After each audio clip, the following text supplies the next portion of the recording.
Second.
All right, ladies and gentlemen, welcome back. We are here for our third series of the night, and it's going to be between 032 and Boom Esports. It is MLP Dota and John X Fire. John, welcome back, sir.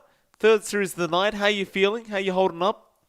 I'm doing great, Mike. It's been a long day. You know, we barely had time for merienda. You know me, I like my food, but a quick sip of the monster over there. Well, not that one. I have a chilled one. But a quick sip of that and pretty energized for the next series. I love how you were pointing at your body pillow, by the way, John. I know you were trying to point at the can behind you, but can't drink that body pillow, John. It's for other purposes. Still, John, the draft started. Magnus Faceless Void is upon us for 032. Boom Esports. They'll go for the lovely Earth Spirit, who deserves more cosmetics, and the Bat Rider. 10 seconds remain. Oh yeah, it's gonna be a tight one. Having the Magnus Faces Void off the bat for 032, it's a quick one, and of course this is the the former Adroit boys along with Ninja Bogey. They love the Magnus. They love the playstyle it brings out. Not to me. I know he prefers the PA, but he can play a mean Void as well, and we've seen a lot of that Void. With this combination off the bat, you have options to maybe go with a Phoenix, build off with a Chrono as well with other support picks. Boom Esports for their part. I think they've got a solid answer to at least pick off the Void. Earth Spirit for the long range initiation, Bat Rider as well. And Boom, they play a mean Earth Spirit. Like we've watched 10 a lot of Boom. seconds. We know Hyde can perform in the hero. It's a very potent 5 opener for Boom. seconds. They've got the flexibility with a Bat Rider as well as to whether or not to run it in the offer mid. So they've got their options there and they keep it open. They need a way to counteract that Faces Void when the Chrono comes out though. And Boom, for their part, they actually do ban out the Oracle themselves. They don't have the option for the free disarm. And they also ban out the Phoenix. So 032 on their end, they take out the Winter Wyvern. Now that's something that does counter the Void, does counter the Magnus. You're not having those options. You're going to have to look elsewhere to prevent that Chrono from being a factor here. I do wonder whether it's going to be problematic that they went for that 2-core opening for 032, because it does seem like Boom Esports are going to have plenty of time to try and have the counters out for these two picks, right? Like trying to have something to sort these out. And I mean, you've already got the Bat Rider, which does tend to do quite nicely up against both these heroes. And like I said, there's plenty of time for them to try and get some counter picks out up against the Void and the Mag. Just a matter of what they want to go for. We'll have to wait for these follow-up bans. As Boom, they did get rid of the Phoenix, which makes enough sense. You've got the Void Mag. You don't want to give a Phoenix over to them as well.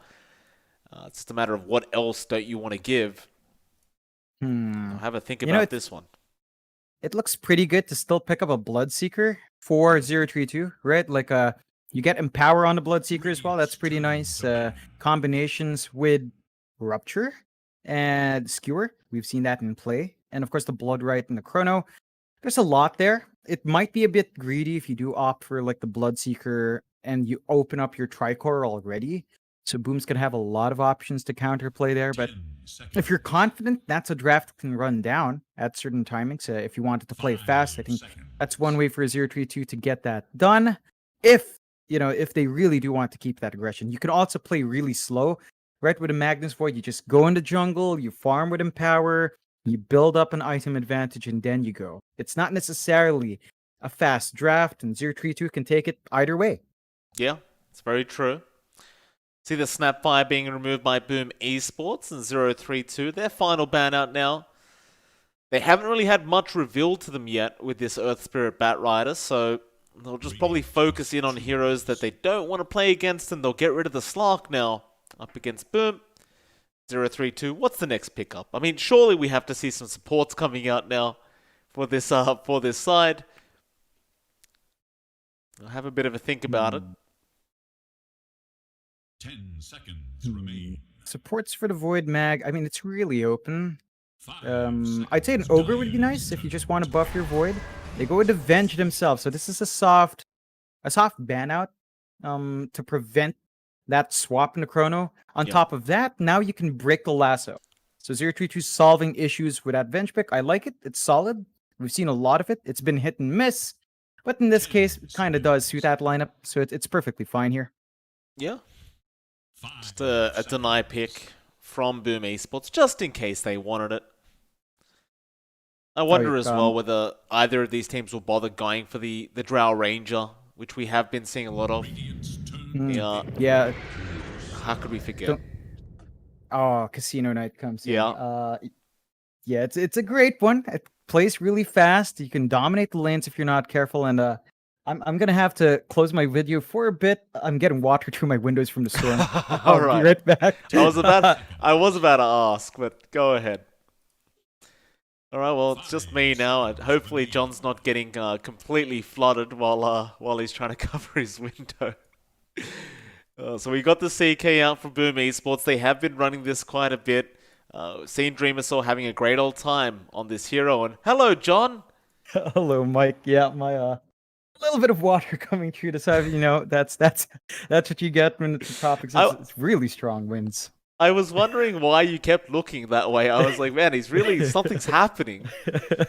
Is his house on fire or some crap? And he's just gonna put it out. It's the opposite. It's the opposite. My house is flooding. But yeah, no. It's storm season in Southeast Asia. It's about that time. So, Burr months. Other Filipinos would know. That explains the disconnects too, Mike. So just prepping us for that. But look at that response here from 032. Rubik picked up. Now, this is more of like counter picks, right? Like there's not much to steal from Boom. Lasso, I guess, would be nice, but the kit just doesn't work as tied up. Like this is just to prevent Boom from picking up a Rubik themselves and going for the steals and the Magnus, going for the steals and the Void. You can make this work. It's still okay as a lineup. Now you have the Beastmaster Roar to take, which is perfectly fine now for 032. Boom for their part.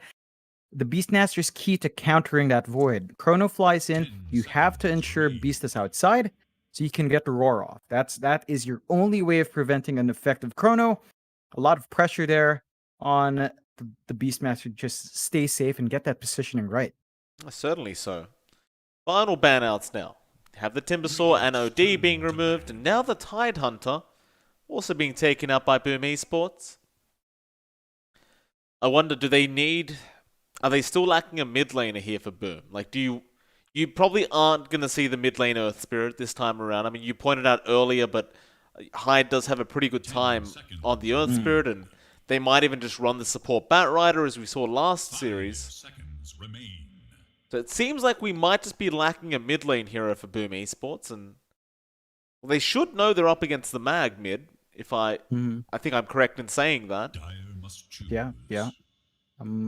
It's a tricky one because you think about the support duo of Earth Spirit Batrider. That is really greedy, super easy to punish. I mean, the Batrider could play in the jungle, but then your other heroes could play in the jungle too. So you don't want to be occupying that spot as the pause 4 too much, especially since the Beast will want it a lot more. So a lot of factors there to consider for Boom Esports. They do have a fast pace. So if you do pick up a different mid and run the Earth Spirit Batrider supports, if you do just play fast and force your hand, 032, they are constrained by RP. They are constrained by Chrono. The Blink and Echo Saber timing is one thing. They need fast from their Magnus as well. And it's not always a guarantee when you've got two hard farming cores like this. So Boom might be able to get away with a little bit of a greedier start here. We're going to have a think about this one. From the previous matches we've seen Boom in, where they do go this CK route, it just gets to a point where Dreamersaw's just farmed way too quick, and the game is just generally over at some point because he just pops Phantasm and hits people with Reality Rift, and they just get deleted. The only game that they dropped was the TNC on the first day so far, Boom Esports. Yes, on the second day, of course, getting a 2-0 victory over Neon. Boom. Alright, they'll get the Undying now. And I wouldn't call this greedy at all. I'd say it's a pretty open kind of draft. Doesn't really need much to get going. And seems like they just want to really get to fighting and give Dreamersaw all the space he wants.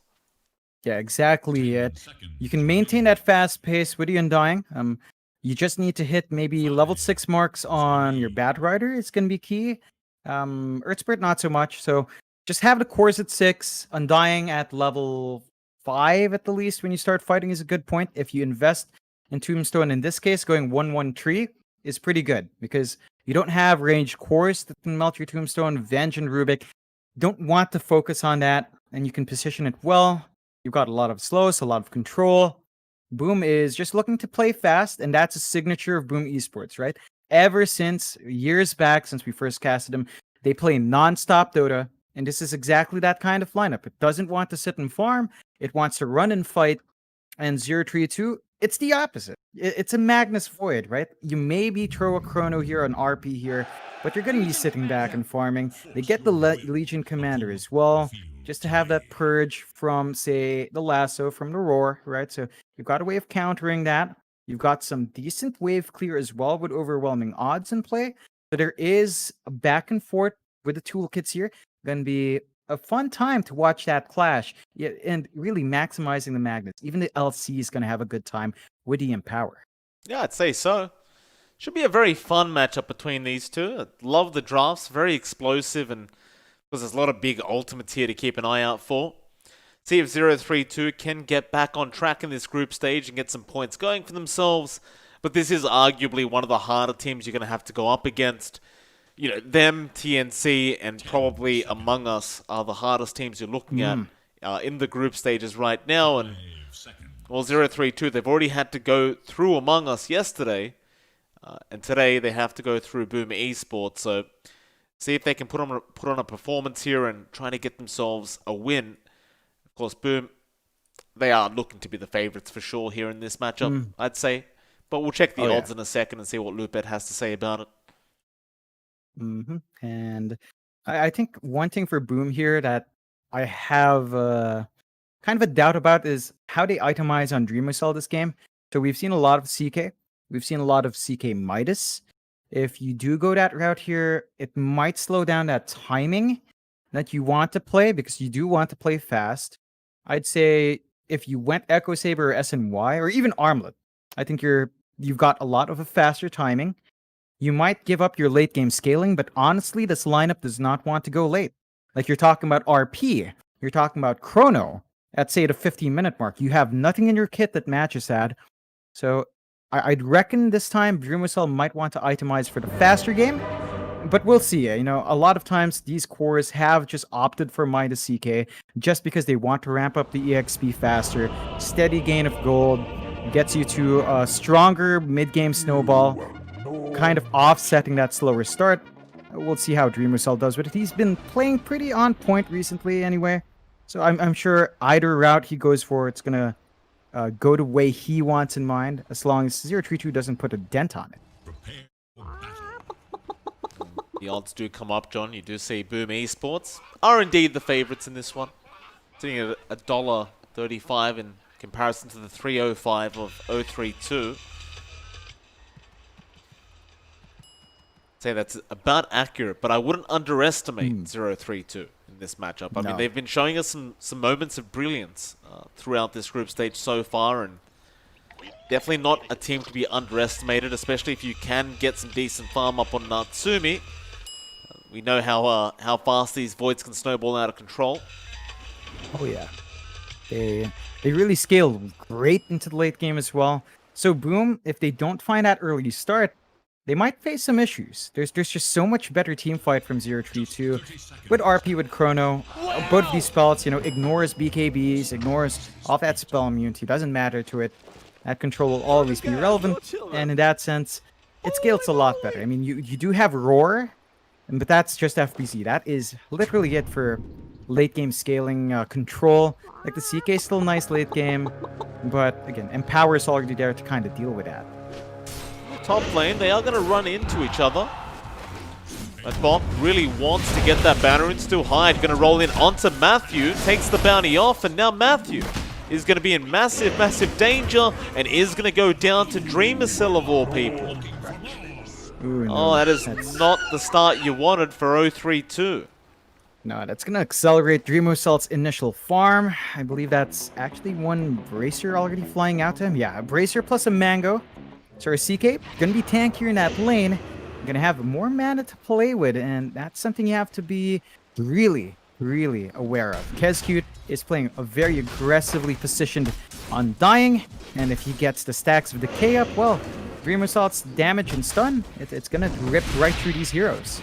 It is. Talked about the itemization of Dream Assault. He's just got some braces and treads queued up for now, and we'll see if he does go into the Midas a little later on. It's based off how the lane goes for him. Of course, in that mid lane, you do have Nico and Makoto up against each other. This should be somewhat Makoto favored, considering you are a Bat Rider after all. You can just spam sticky napalm. Nico already has the magic stick ready to go just prior to even getting to the lane. That is, of course, the way you have to play it against the Bat Rider. Yeah, I'd say it's not the toughest time for Magnus, although. Yeah, Bok ends up losing his life, and even as the LC, you've got to respect the decay of Kezcute. He has stolen egg strength, and well, with the CK damage, it's not too hard to see him going down. Yeah, especially if you roll max damage Chaos Bolt, then you're just stacking up a lot of nukes. So again, it's always a gamble when you play that CK, but when you get lucky, you win big. And that's something you just have to be careful about. Now, Boom is out of mana, so that will give Matthew and Bok a bit more room. You know, it's going to be important to bounce back in that LC. That mid lane, again, talking about the Magnus, he doesn't mind that lane. Like, he goes back in jungle, he farms up.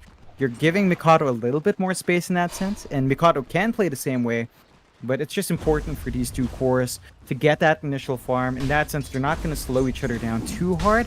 It's going to be down to the supports where, you know, you look at these supports down bot, it's Ninja Bogey on the Venge, you've got Hyde around there with FBZ to face off against Natsumi on that Void as well.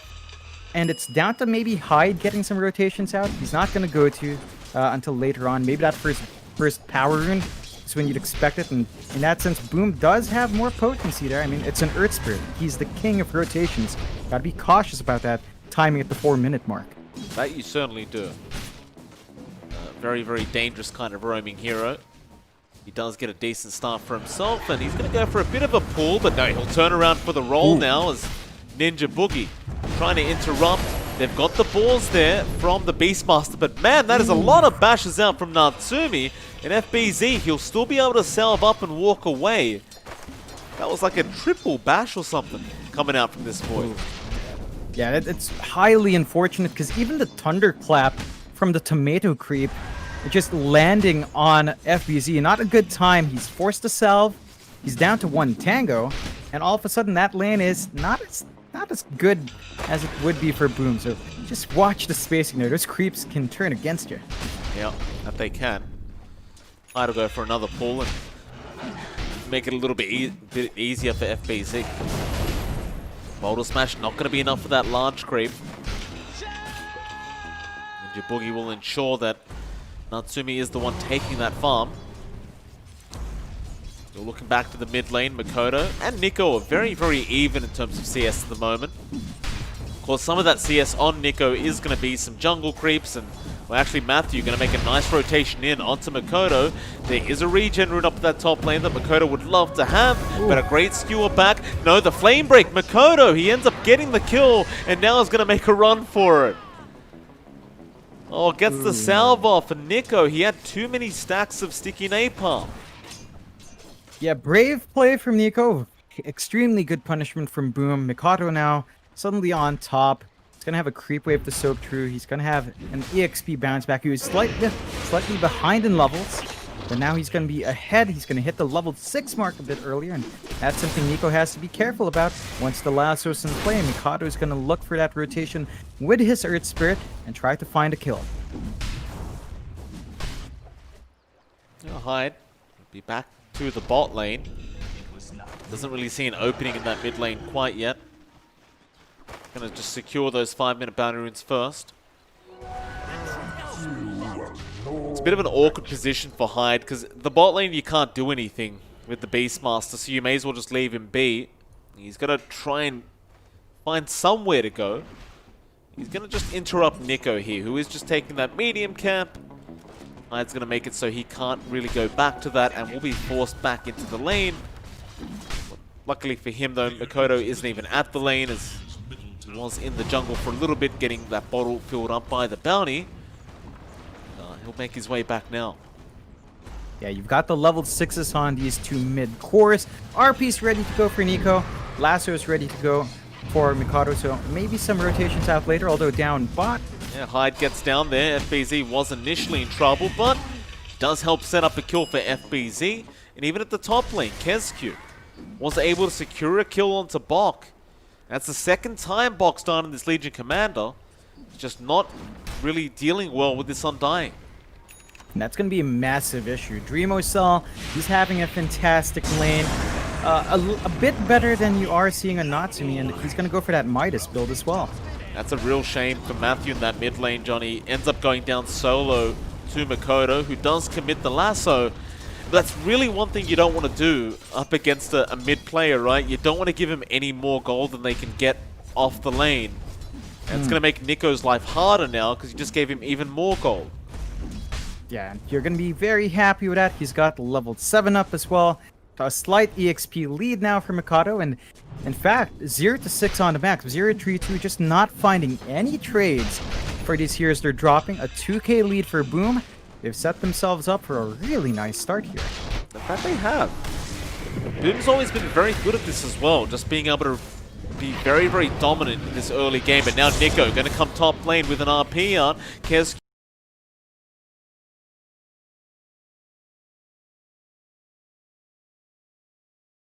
has the tombstone. He's not going to bother wasting it, as Dreamissel is guaranteed to die. Nico, with the rotation on the mag, it is going to pay off. Yeah, that's a important kill. Again, putting a dent on Dreamocel's progression, as he has been left alone for too long. It's going to stall out the Midas just a tad. Boom. They are grouping a few heroes bot, but they are getting some TPs for the defense in that tier 1. They are. Very hard to defend into that Beastmaster, especially when the siege creep is there.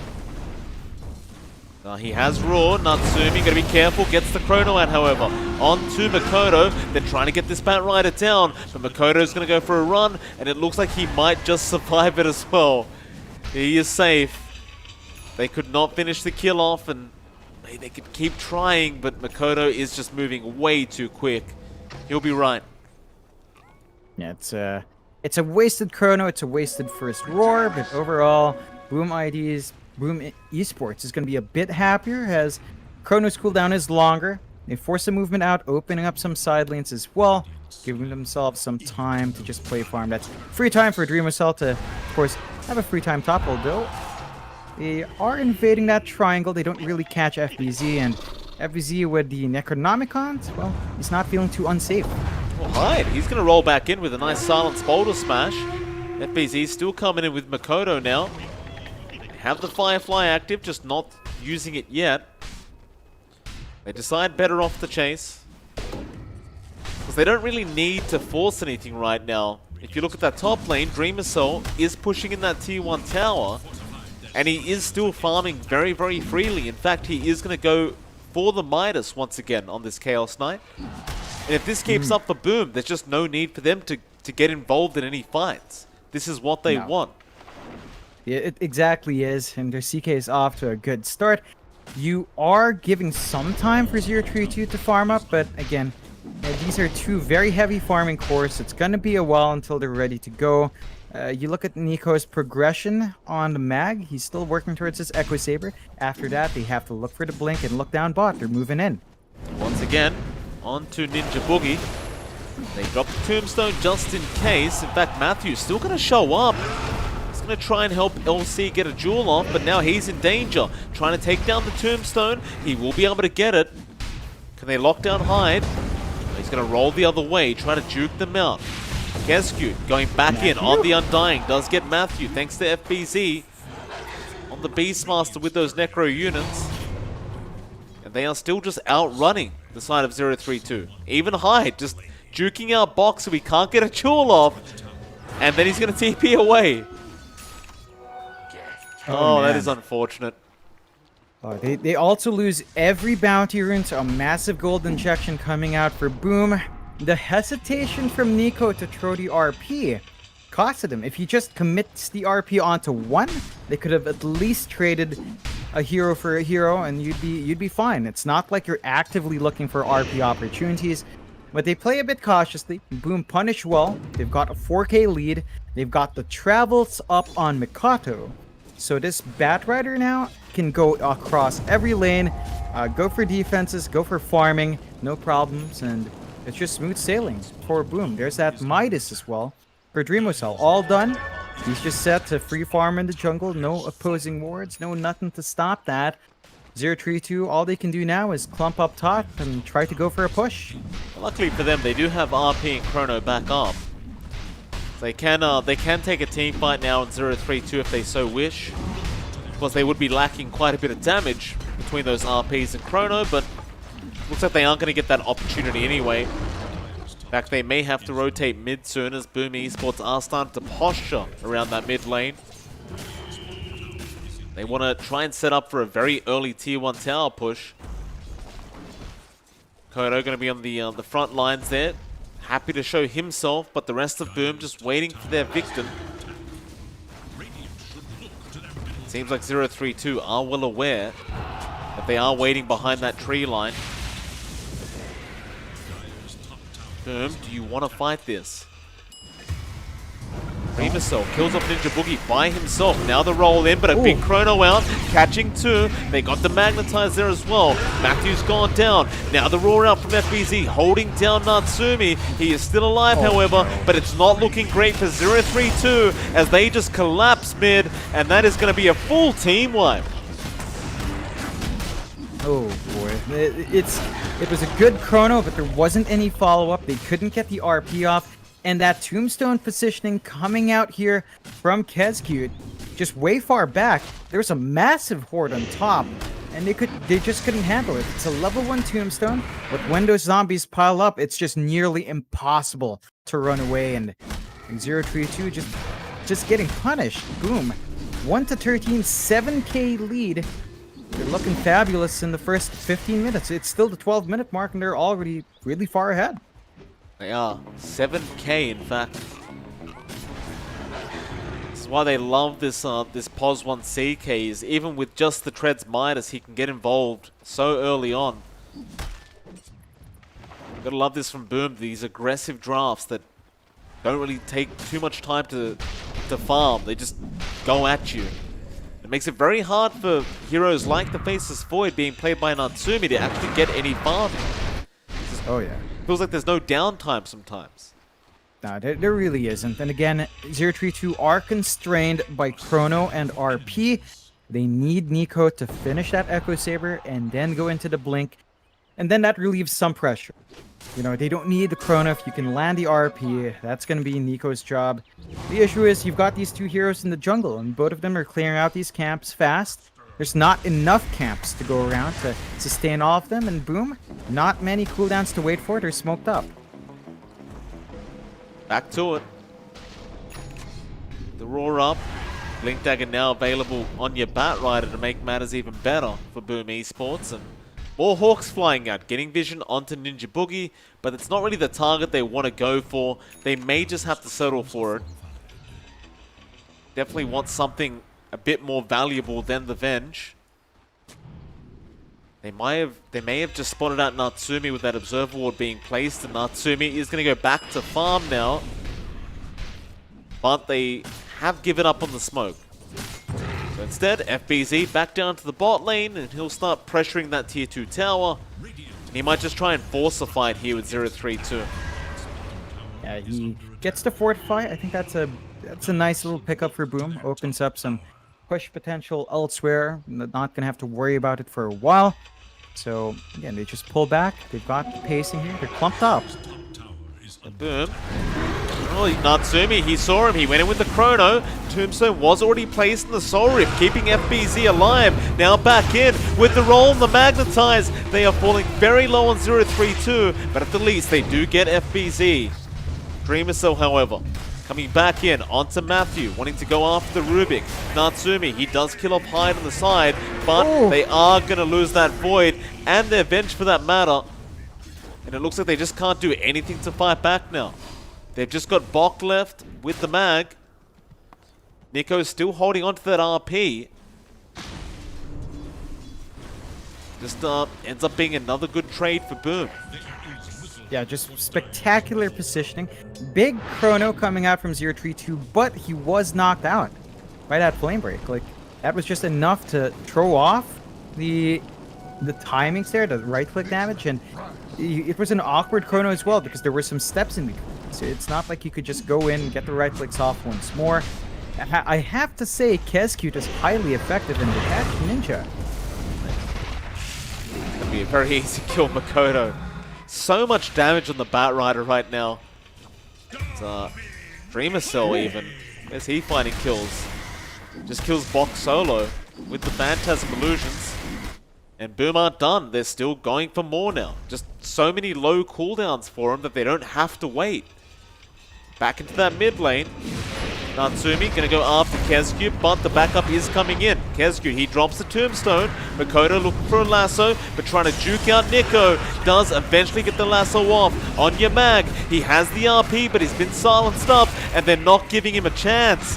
He just can't get one off. Oh boy. It's messy now, 0-3-2. Nico just not able to find those openings, and boom.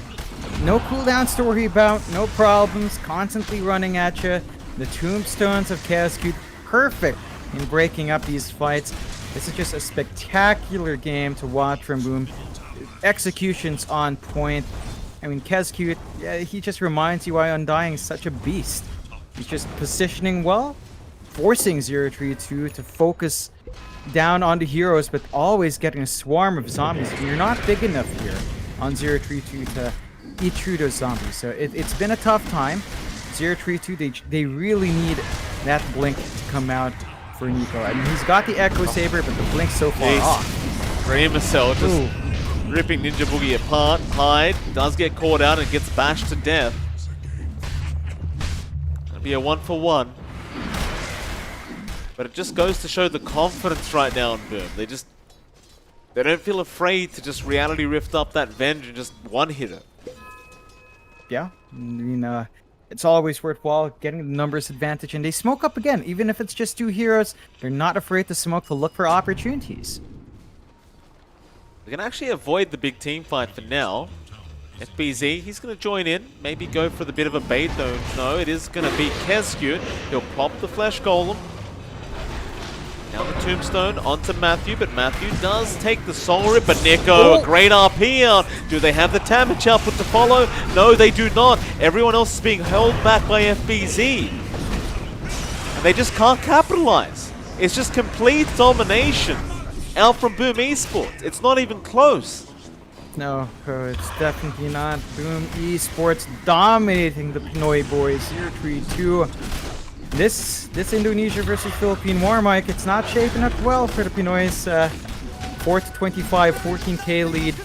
They finally get the RP, but there's no follow-up. There's no follow-up for Nico. They're split up too much.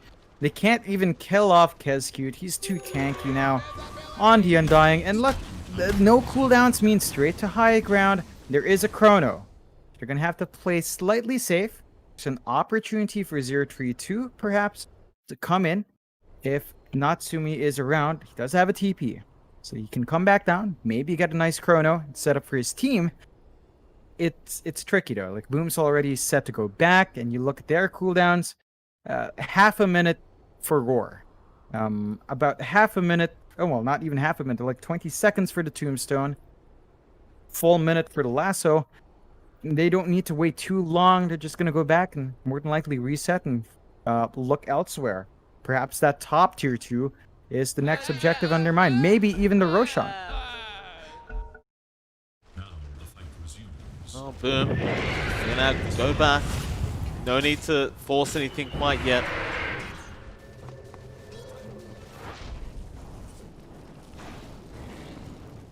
Like, they might actually just start going towards that Roshan pit, but there is going to be a big smoke here from 0-3-2. Bounty.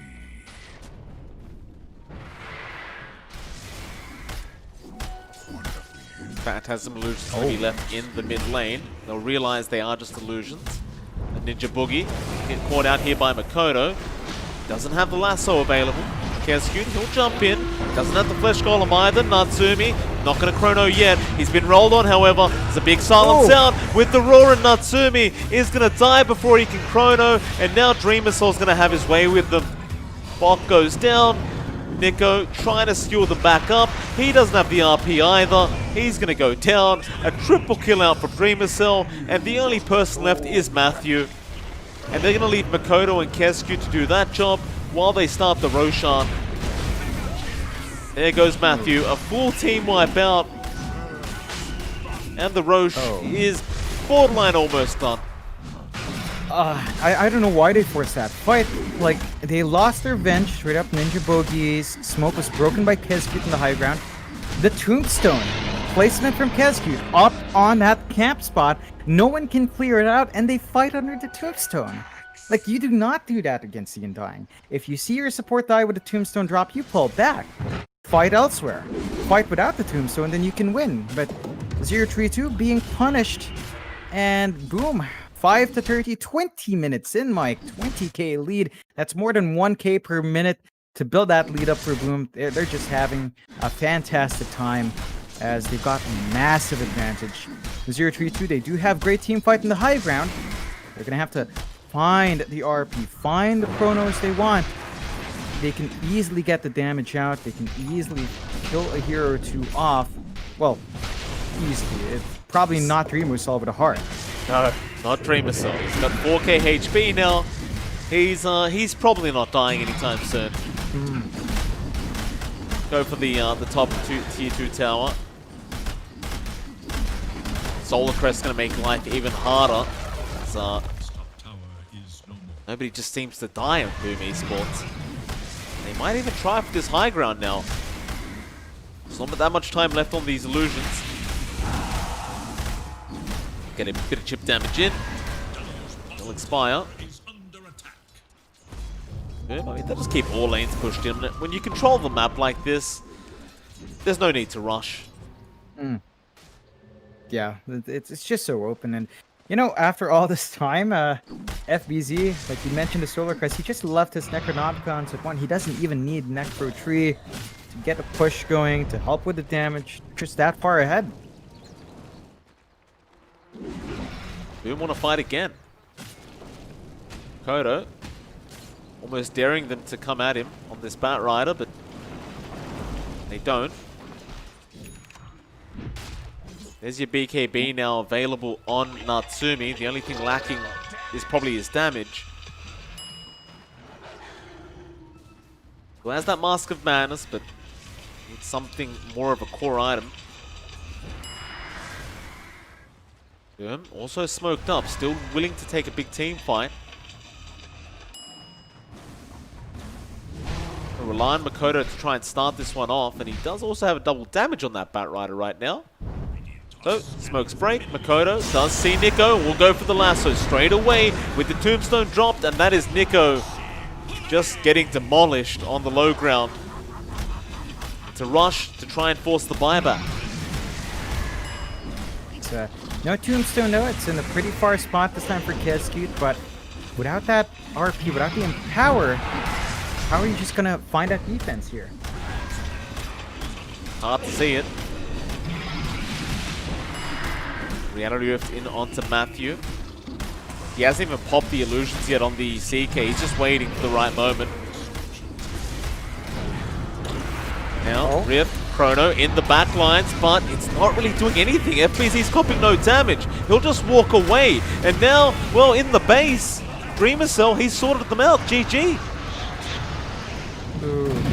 It was one last-ditch attempt, and oh, they can't even get the RP off the time. That's upsetting. Yeah, 032, boom. The Indonesians coming out on top in dominant fashion. 032. They tried to go back to, you know, this Magnus special, the Magnus combinations with Natsumi.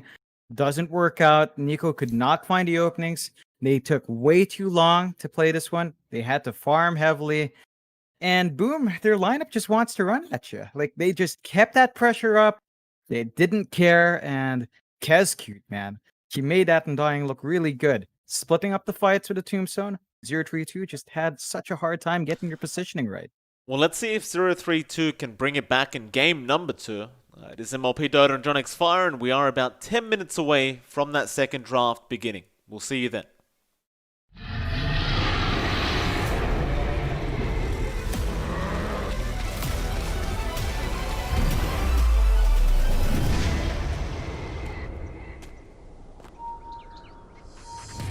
Ooh, that's live.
All right, ladies and gentlemen, welcome back. We are here for game number 2 between 032 and Boom Esports. It is MLP Dota and John X5. John, welcome back, sir.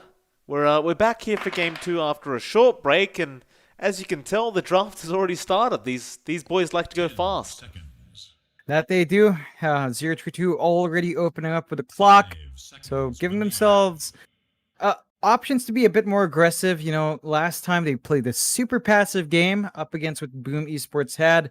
Gonna have to cover their bases, ensure that they can match that pace this time. Boom, for their part, do get that tiny. It's been very popular across a lot of games, and they go with the Wind Ranger. So a lot of confidence already. You know, they had a very strong showing in game 1. 032. It looked rough, but they're going to have to try to shake it up here. Ember Spirit is the pickup for 032, so that looks to be our Nico hero. I think they expect the Wind Ranger mid to be the matchup. Not entirely sure if that's going to be the case, though. Boom, they do love flexing a lot of these heroes, and the Wind Ranger by nature is pretty flexible. So it's still open as to whether or not you actually do want it to lane mid anyway. Well, I'm not sure Boom's worried about their draft at all. I mean, just judging by game number 1, it was just so dominant. Yeah. You know, you could make the argument they'd probably had that game 1 sub 15 minutes, maybe even sub 10 minutes, just the way they were playing. And just if they can replicate a performance like that, I'm sure game 2 won't be very difficult for them, but it's also going to be based off what 032 can do. Because quite frankly, they're drafted and come together. Right, we can be honest about that. We questioned some chronos, we questioned some RPs. It was a very, very tough game. They need to get it together, right? Like they need to. What is it really? The chemistry, that not gelling together, the timings, maybe. Because there was plenty of times where we were talking about, you know, the RP's available, but they can't find an angle, or the chrono's available, and they just maybe they had the chrono, but there was no damage involved, like. I think it was more of execution and timings. They opted to play it slow. I think that's their biggest mistake. It wasn't down to coordination per se. They just didn't want to fight. They wanted to play a slower game, and Boom does not give you room to breathe if you play that slower draft. Like we talked about the options from draft, right? You could play Magnus Void super fast, doing the chrono every time, doing the RP every time it's up. Instead, they chose to stay in the jungle, play with Empower, and grow big. And that's where the mistake was coming out. It's just the direction they took that draft. And I don't think you'll see that same mistake. Ember Spirit is forced to play faster by nature of it, because of its power spikes, and because of how it dictates that mid-game by its presence. So you're looking, by nature, a faster draft for 032. They've got to play it fast. They've got to match Boom Esports space. Because we've watched a lot of Boom, right? You and I casted Boom for at least 2 years now. And across all the iterations of this lineup, they just, one thing is constant, they always run at you. They don't sit back and farm, they don't wait, they just push. Well, that is very true. That has always been the case with Boom, is they don't like to have long games where it's drawn out and it might get a bit stressful. There's a lot of pressure. They like low cooldowns. They like to fight. They like to get a net worth advantage, and then they like to take objectives, as most Dota teams do like to do. But they are especially good at doing that. It's always good to see as well, seeing these teams like that we were casting a couple years back. They weren't that big back then. They would, maybe they'd show up once or twice at a tier 2 tournament. Now they're, here, at the top of C, fighting the big dogs. So always good to see from teams like Boom Esports. Even 496 and Neon. I mean, we were casting those boys, a couple years back. Yeah. They've been improving. It's good to see them making it up the ranks. Still, yeah, it's a beautiful time, and it is. You've got the draft developing here for 032, right? The Grimstroke comes out with the Ember. We talk about the potential of that. Inkswell with a jump in for the Ember to clock, looking good in that sense. Yeah, opens up Soulbind plays depending on what you pick up next. Not sure what combinations you want. Like Doom is available for the offlane, maybe a Bat Rider as well if you want to go for the double lasso or double Doom. Otherwise, you're not getting anything from the Clock Ember, so that's a bit of a missed opportunity for the Grimstroke. We'll see how they develop it, and whether or not Boom abuses. They do abuse it. They go with the Chaos Knight, and these supports don't do anything against CK. Right? Early on, maybe the Clockwork can apply harassment, maybe the Grimstroke Inkswell in a tri-lane can slow down Dreamocell this time around, but down the line, this does not control a CK. This does not, it doesn't stop him. Dreamocell is just going to run at you anyway. 5 seconds. You'd think they'd know by this point that this was coming, though, right? Like, they must have assumed, okay, they're probably going to choose CK again. Yeah. They must have a plan for this. Surely, like, you can't let yourself get beat by a Chaos Knight twice in a row that dominantly. In all fairness, their draft is a bit more early game orientated, right? You have the Ember, you have the Clock and the Grimstroke. Those supports don't do very well up against the CK, in my opinion. Like, the Clockwork can't really do much. Neither can... I mean, Grimstroke has Stroke of Fate. You can kind of deal with the Phantasm Illusions, but if he sees you and gets the Rift off, you're just going to get blown up. Even like the Ember. Yeah. Even the Ember, right? To clear out those illusions. It's okay, but it's not really about the illusions for the most part. The CK, I mean, yeah, Phantasm is important to his kit, but he by himself right-clicks hard. You know, even without those illusions up, he can still chase you down, still get the damage. 032 though are fixing that a bit. Underlord comes out, so there's a way to root them in. There's a way to get Firestorm damage out, which scales with how tanky the CK is, so there is that to kind of counteract it. It makes it harder for the damage, the physical damage in particular, to come in for Boom, especially if the Underlord picks up a Crimson Guard on point. So you've got the Atrophy Aura to worry about, which will put a massive dent in win range. Especially if it's a core. Your right-click base damage isn't amazing. Atrophy Aura, you're going to take a hit as well. Focus Fire is probably going to tickle for a while until items fly in. So it's balancing out that aggression, and this is a nice hero to stall out coming out from 032. Oh. Ooh, well, that's a hero that can deal with the Underlord very easily. That's there's the issue there. So Boom, they choose the Timber. And if you're Boom Esports now, you want to try and ensure that Timbersaw is laning up against that Underlord, because it's a free lane, right? Like the Timber, just you spam Whirling Death. Underlord is not going to like you very much at all. No. I love that pick from Boom. 032 may not have seen it coming, but it's going to be tough for this Underlord now if they are laning up against each other. There's no real way to win the lane as the Underlord up against the Timber. No. It's a difficult time.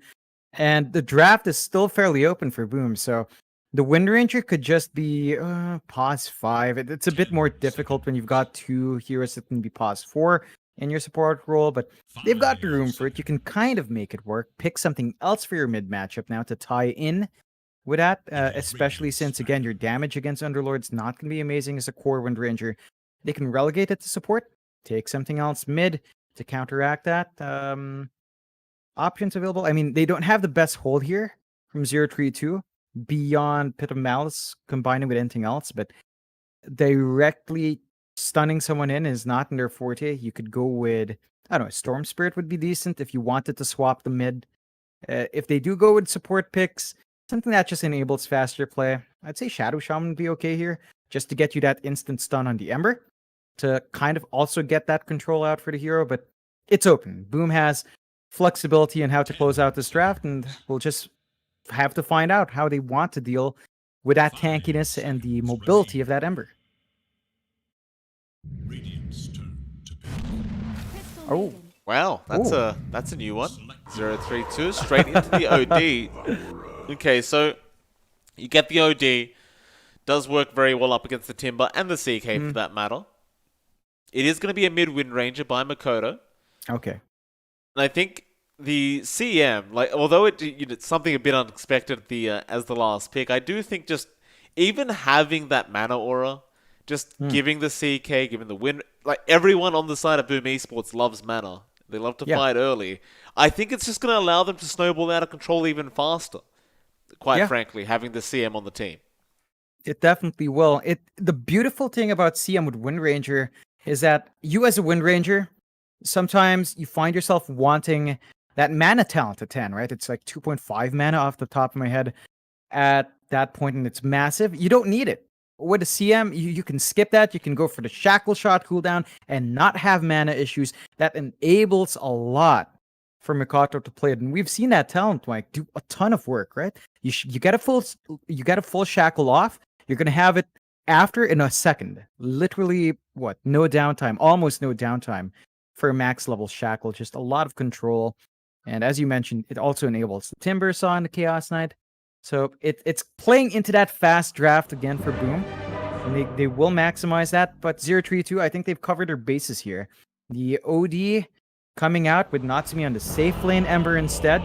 So you have to contend with the OD, you've got to contend with the Soulbind Astral Imprisonment, and that is pretty potent. That's a lot of control.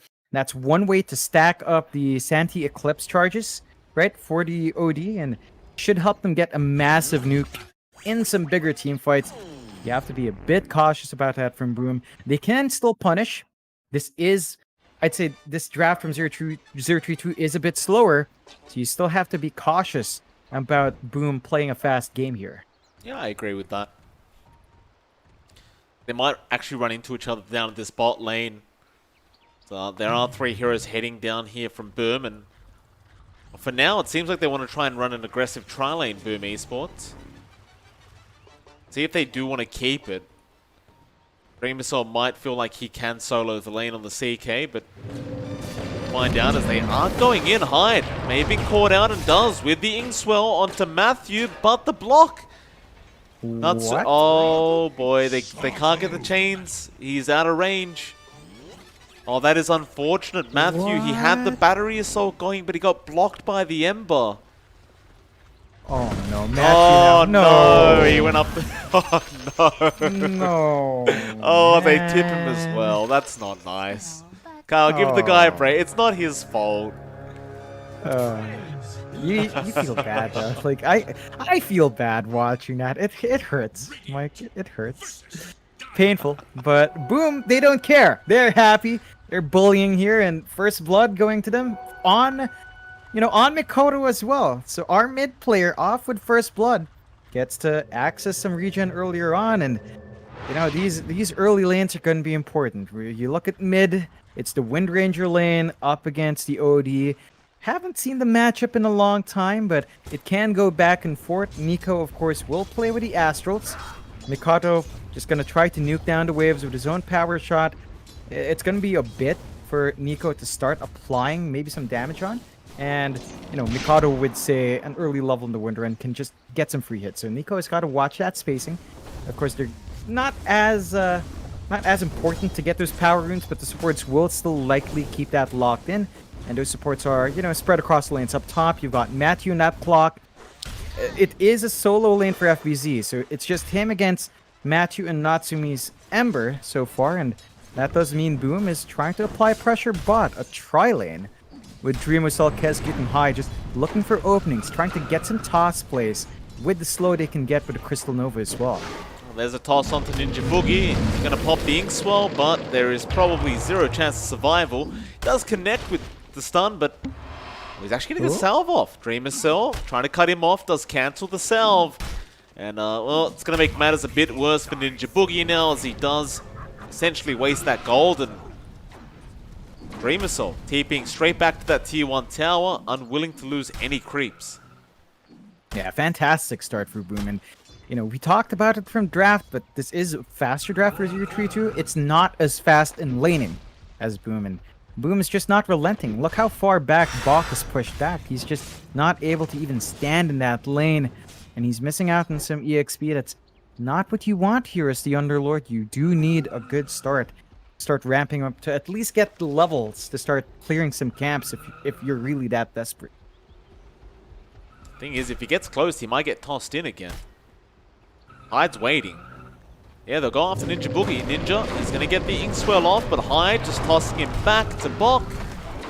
You don't get the kill, but who cares? You make him waste some mana. Dream Assault's free farming. He's not missing any CS either, Dream Assault. He's using his bolt whenever he needs to secure some CS. He's going to find himself at the top of the last hits board, and that's at least going to force a defensive tri-lane. Matthew's going to join down at the bot lane to help out, and that may help them out just a little bit, but you've still got to be very fact that you are going to get tossed back if you get close. But Matthew going to go for the battery assault cogs onto Kezcute, but that is probably just suicide right now. A nice ink swell, but Kezcute is going to survive, and Hyde wants to continue the chase. They do at least get some substantial damage out onto the CM and Tiny. Yeah, you don't mind this though, Spoon. Look at the last hits you've got here on Dreamocell. 16-10 against the Underlord lane. Bach is stuck at the 6-0. They're not slowing the progress of Dreamocell down. If he keeps this up, progress into the Midas is going to be smooth going, and when he gets that early Midas, it's going to be so much harder to slow down that farm for Dreamocell. How's Natsumi going? 11 last hits so far on the Ember. FBZ not giving him a very free time. It's not an easy lane as the Ember Spirit either. Like, you're up against the Timbersaw, who does have Whirling Death and level 3 chain, or rather level 2 chains. And every time you come close, you're gonna cop it. So Natsumi, he'll pull the creep wave away, try to get it behind his own towers. But yeah, Ninja Boogie's gone. Matthew gonna go for an Ink Swell, try and get a trade off, but Dreamocell gonna be there to back Kezcute up. There's your Crystal Nova. Matthew, can you finish the kill? He can, but it is gonna cost him his own life, and now poor old Bach is gonna get tossed back into Dreamocell, rifted back, and the bolt's gonna fly out. Oh god. All three heroes going down. And I think the importance of this defensive tri-lane for 0-3-2 is, as the name implies, be defensive. It doesn't seem like the offensive stuff is working out. No, it really isn't. Like, you've fed Dreamocell 2 kills at this point, 4 kills down bot. Bach is at level 2. Dreamocell's at 4, about to hit 5. You can't stop the CK. You have to accept that. Look at another lane to win out. Maybe mid is where you can get rotations off, but they've set their sights up top. You see Matthew Ninja Bogie trying to clump around FBZ, but that's a Timbersaw. It is. FBZ, he'll be fine. He'll lose his courier, but that's going to be it. It's just so much time being wasted for 0-3-2 at the moment, trying to get something across the map done. Matthew just sitting at level 2 on the clock it's a very, very sad predicament for the Clockwork. You want to hit that level 3 mark and just have that level 2 battery assault. It's so much more damage. He can't even get the XP for that, and now Hyde and Kezcute are going to run into him, but Hyde is focused in on that OD, tossing it back to Makoto with the Focus Fire to come out, but Makoto has 0 damage. Focus Fire doing nothing to Nico. They might have to back off. Oh, that's a nice shackle though from Makoto, but still not going to be enough to deal with this OD. Yeah, it's a lot of investment mid, because this is the one lane where 0-3-2, they're drawing fairly even. It's still a slight lead for Mikato, but Nico is not too far behind. So the OD is the one here to find that space, but man, they're just bullying Bach down bot. They are tossing him back. TP's coming though. Dreamocell could be in danger. Matthew trying to close the gap, but does get stunned. They might just be able to get somebody else. It will be Hyde on Tiny. That is set to go down. And Bach will take the kill for himself on the Underlord.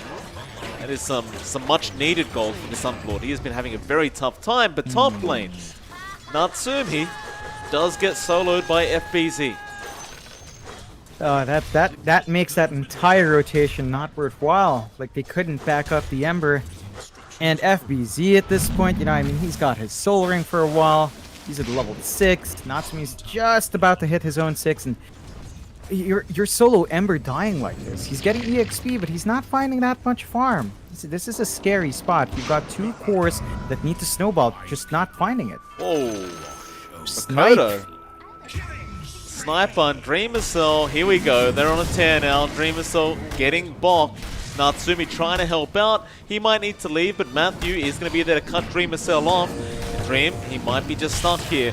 really no way out. Surely he'll have the stick charges, gets a stun off, still trying to juke them. Natsumi on the chase. Dreamersaur eating a lot of trees, but can't get out of this one. They do finally deal with the CK. Yeah, important kills for 032. Good punishment, slowing down that Midas buildup. Opens up some space as well. Up top, Bach manages to get a lane, but... And Nico's gone. Avalanche toss with the focus fire out from Makoto. And with that Javelin now up on Makoto, you have plenty of damage output for this OD. And of course for Bok as well, but they can't quite catch out the Unlord. So instead, why not just focus down this top tier 1 tower that has no HP left? Yeah, it's going to be an easy one to shove in, even if it's just FBZ alone. They do just send Mikado away. He wants to go back to farming. He's just going to have a steady build up. There's still a 3k lead here for Boom. It's so early on to have that 3k lead, but they've maintained it for a while. And that's just down to these 3 cores. They're so far ahead in terms of farm. The closest gap is Natsumi to FBZ. Even then, that's like 800 gold apart. A very big amount at this point in the game. And that just means 032 have a lot of catching up to play here. Well, FBZ going in onto Bok, who just has to rift away unless Hyde gets the toss off, and he does. FBZ will have the damage out, and they are TPing bot, where Dreamersaur does take down Matthew, but will lose his life on the CK. They will have to let this one go, I think, Boom. No, Hyde, he wants to keep going. Didn't have the Avalanche available at the time. Gotta love this this roaming support duo of Hyde and LCM being played by Kescute. They've been very effective. Oh, they definitely have. They make the CM look like such a meta hero. Just getting the control off, getting the follow-up stuns, and all of it lining up. Still 032, they're not letting go. They've got a good position here around Natsumi. They're trying to build up on the Ember, and they're going to look for kills. Avalanche toss, they have caught out Matthew, but Natsumi wants to take the fight. Getting a lot of damage out onto Hyde, and will have to remnant away. Just can't secure the kill. Luckily for them, they did back as Makoto was coming in, but where am I hearing Dreamersaur? Oh, he's in the Ancients. Makoto. Shackle Yeti's waiting. Won't bother. Yeah, it's time being bought out. I think 032 is going to appreciate that for Nico and for Bach. They get to play some catch-up. They are finding some farm. You could say the same for Dreamocell. His Midas is just about ready, I believe so. 10-minute Midas power treads and Bracer. Not the fastest, but also not bad timing at all. It's pretty darn good to get that pace on. Still a 5k lead here for Boom. 032. Haven't really set eyes to any tower. You can see Boom, though, going for that bot tier 1. You don't have that same clump up here from 032 to go for an objective. No, you don't. Just casually focus it down. Get the tier 1 bot gone. Still trying to deal with the tier 1 top tower, but there's going to be plenty of time for them to go for a defense if they want. Even maybe transition into that mid lane if they do wish to do so. No, they're going to go for the defense attempt, and it'll be on to Bok, who is just way too far. FBZ's going to come in. Bok, can he survive? Probably not. No. The question is, can Matthew get out? He's trying, but the Chakram's going to be up pretty soon. Chain? Oh, that wasn't the toss. Hyde still. He needs an avalanche, and he's going to get it in time. Matthew going to have his TP cancelled. And looks like Matthew is indeed not going to get away. Perhaps he will. FBZ, he's out of mana. They actually have to let him go. Safe plays from Boom. Opting not to overextend. They know how far ahead FBZ is. If they were punished up there, it would have been pretty costly. Still happy at 4-12. 6k lead here for Boom. FBZ just planting the mango tree and chopping it immediately. So just getting mangoes for himself. Not sharing. I'm a bit greedy of him, but that's perfectly fine. I don't know why you do that, actually. I have no clue why you chop it, but it's okay. It's not like Dreamocell needs it. I mean, if he's not fighting, then you don't need mangoes. True. Bot lane Makoto TP'd out just in the nick of time. And, well, they're going to push in that mid tier 1 tower. Bok just casually loses half his HP to FBZ. Dreamer Cell catches out Matthew. He's going to go, and that tier 1 tower is going to follow. It's gone. The defense wasn't quite there for 0-3-2. You can't really expect just a clockwork to get that done. And well, lead goes up to 7k, Mike. 13 minutes in. You are looking for a certain timings here for Nico. He is going for the outer low. In trouble on the Timber, trying to survive this one, but there's so much stun coming out. He's going to chain away, but there's no way, surely no. The OD dishing out a lot of damage there. That'll be enough. That is a pretty big pick-off on the Timbersaw. They'll be happy with that one, 0-3-2.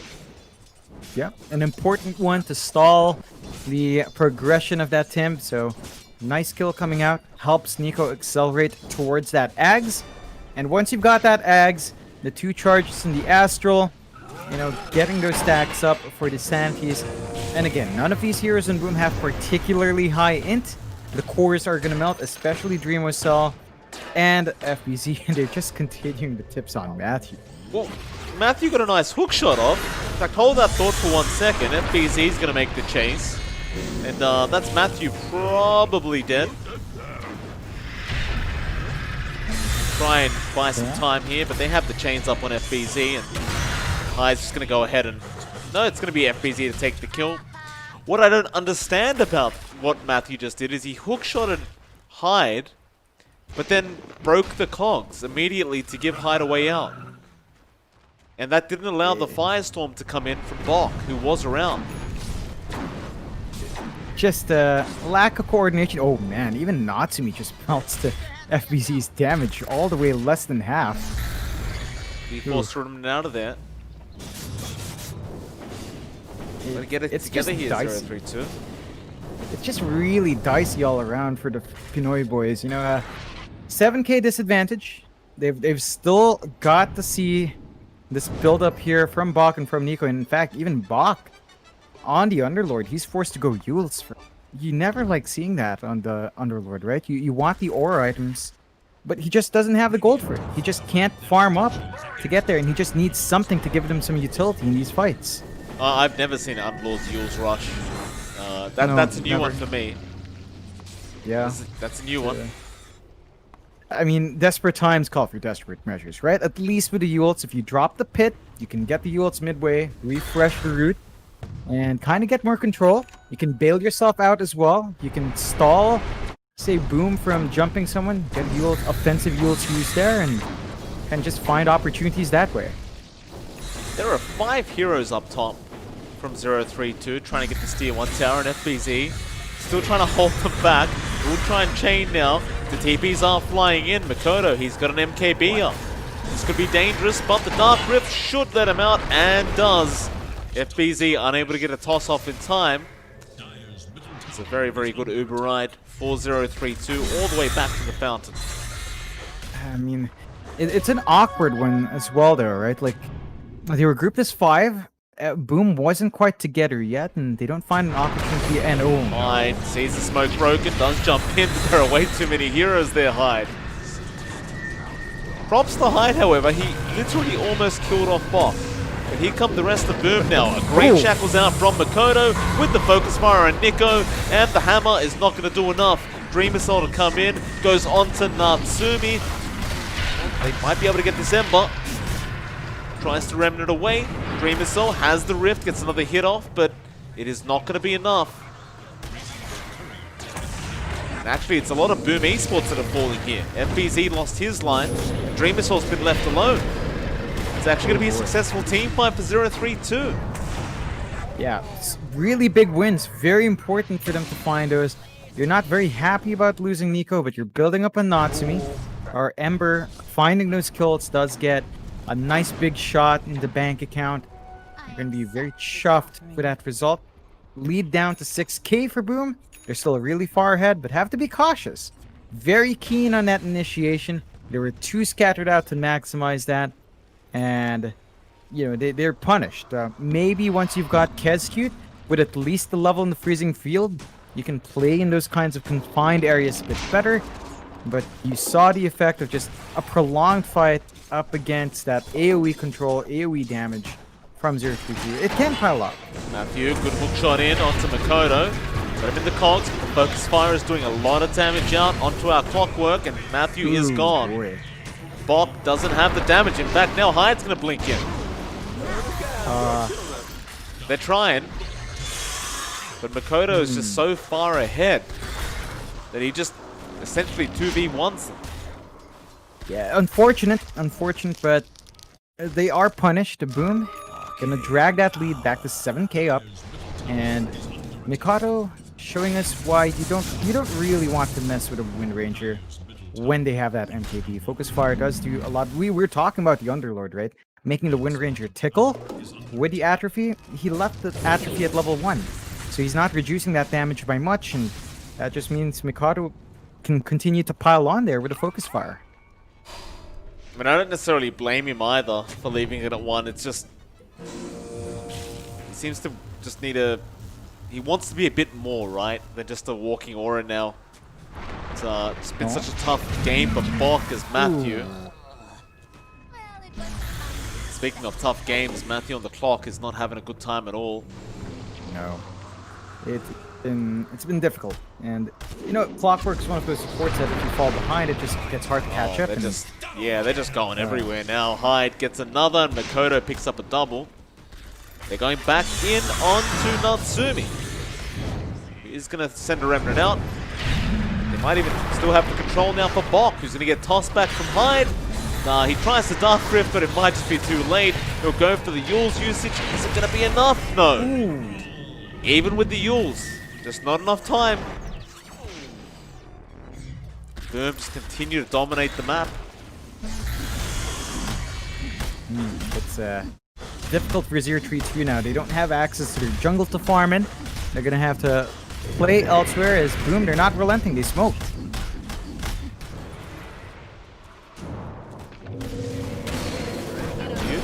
Shot with the Inkswell, going to connect onto Dreamer Cell. Matthew, however, is dead. And well, now Nico is just going to get dived by Dreamer Cell. Just doesn't really care on the CK.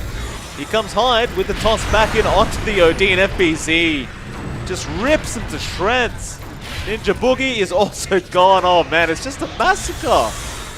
Oh, make it stop. The Avalanche toss back in onto Natsumi. They're going to go after Bok now.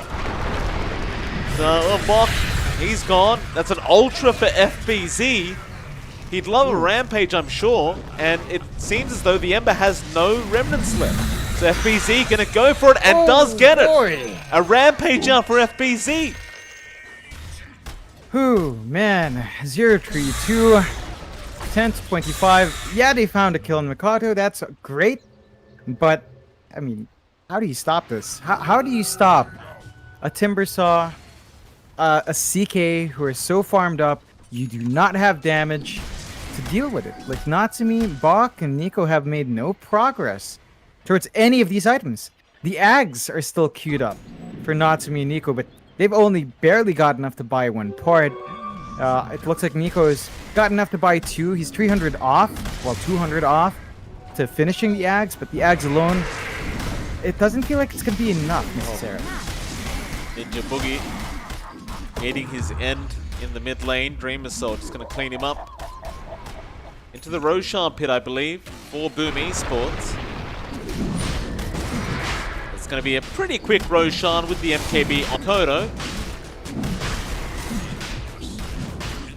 They do get scanned out on the side of 032. FBZ just going to go straight up and make sure everything's looking alright up here. While the Roshan is going to get finished up by Makoto and Dreamer Cell. Oh, man. And FBZ. I look away for a second and he's just ripping someone else to shreds. Matthew's gone now. It's their favorite target to pick down on, but a kill's a kill. Boom. They've got the Aegis up and running. They are ready to look. There are still 2 tier 2s up. Gonna have to go for those towers first if you want to get multiple racks. But they've got all the space in the world. 14k lead. You might have to contend with an Ags flying out soon for Nico. Does have that ready, but... Oh, Hyde. He's Got Ninja Boogie. Kodo, power shot will fly through. I guess with the Ags on the OD, you've got something. We are 22.5 minutes in though. You start to question the effectiveness of this OD now. On the brighter side, Natsumi is buying time by skipping the creep wave in that mid lane, but they might just start setting up for that top lane instead. It seems to be the idea here from Boom. We'll get that tier 2 tower up the top lane and quick smoke up into Natsumi. FBZ gonna get the Yules off. Doesn't really have a way to lock him down. Natsumi just gonna go for the immediate TP out. Yeah, it's one of the plays that 032 can get done to stall out. And it is going to be massively helpful still. That smoke's running for Boom, and they're circling in that jungle. Oh, Matthew. Oh, no. He just wants the Spirit Vessel. That's all he wants to get. Oh. 130 gold offered, and he just dies like that. Painful, but I mean, that's the life you live. He's not even under a ward, mind you. Like, they have their own ward. They just he has a magnet on him or something.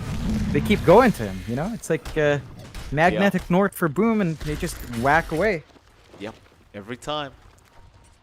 Back into that triangle for Makoto. He's not done. Still got some arrows left over. Take the haste rune and might make his way up top. They'll see Natsumi, who is working towards what appears to be a radiance. Yeah, actually opting for that. Oh. Yeah, nice shackle out from Makoto. They'll wait out the avalanche toss, and that'll be Natsumi gone. Such surgical play from Boom Esports. What's Dota Plus saying? 97%. Yeah, it's a bit generous. I would peg it somewhere else, but there is still a small chance for 032. Their high ground, right, with the Santis Eclipse is going to be key to their defense. If you can get a lot of stacks with the Astral, with some Arcane Orb right clicks, and then drop the Hammer, there are no defensive items here from Boom. Hookshot going to be out onto our CM with the Soulbind. That should be at least Kez Q10.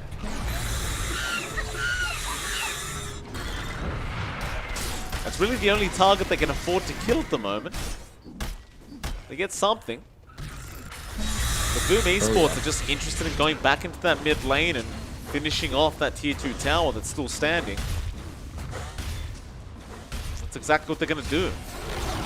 Go There's down. just no stopping it. You can't fight outside right now. It has to be the high ground play for 032. The Aegis, though, for Boom, it only has about a minute left. So that's something they've got to be a bit cautious about, but they're not in a rush. You know, they get to sit back, they get the farm, they've got the entire map under their control. And 20k lead, 25 minutes in.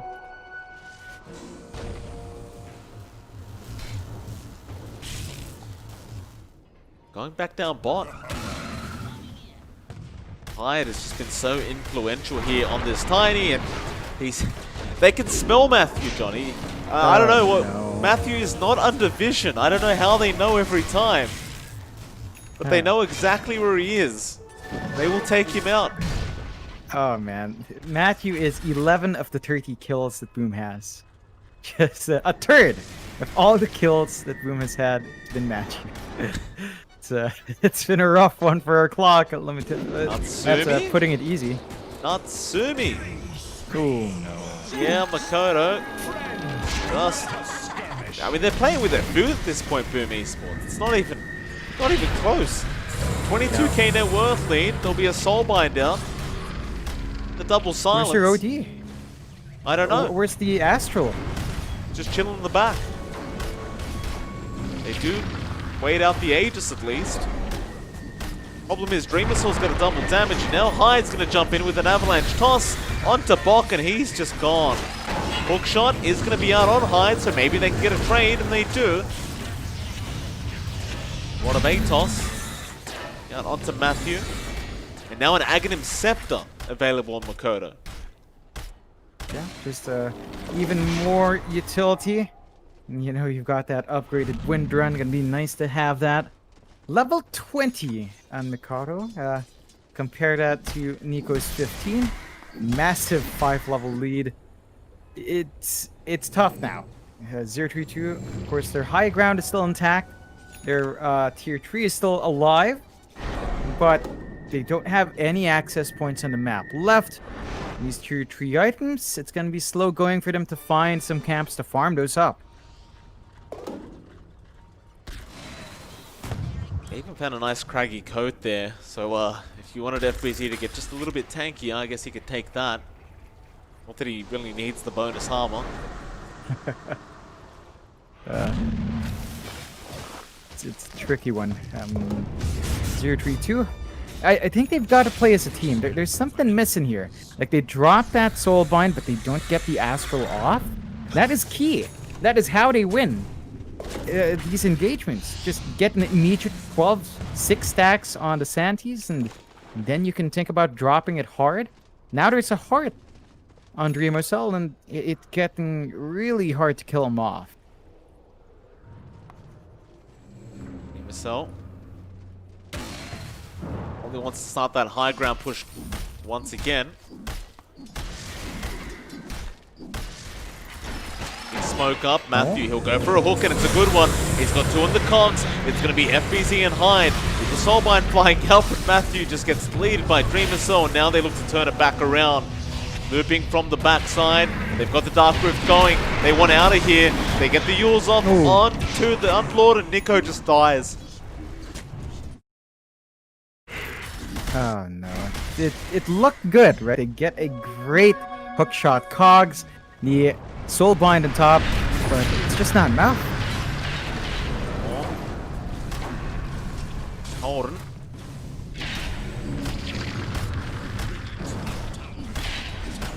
So doesn't have any Phantasm Illusion, so the push is not going to be as fast as he would have hoped. But Makoto just going to jump in with the focus fire out to Ninja Boogie. Pops the BKB. He's just going for it. But what are you going to do? There's nothing they could have done to stop him from doing that. How is Ninja Bogey worth 503 gold? That's a good question. How does that happen? May have been unreliable gold from the Philosopher's Stone.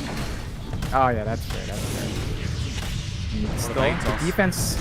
Well, hook shot out. Matthew back onto Kescue. Doesn't get the cogs off in time. Now FBZ just going to chain back in. Hyde tossing FBZ back out. They get the soulbind there, but it's Dreamocell. He's the problem.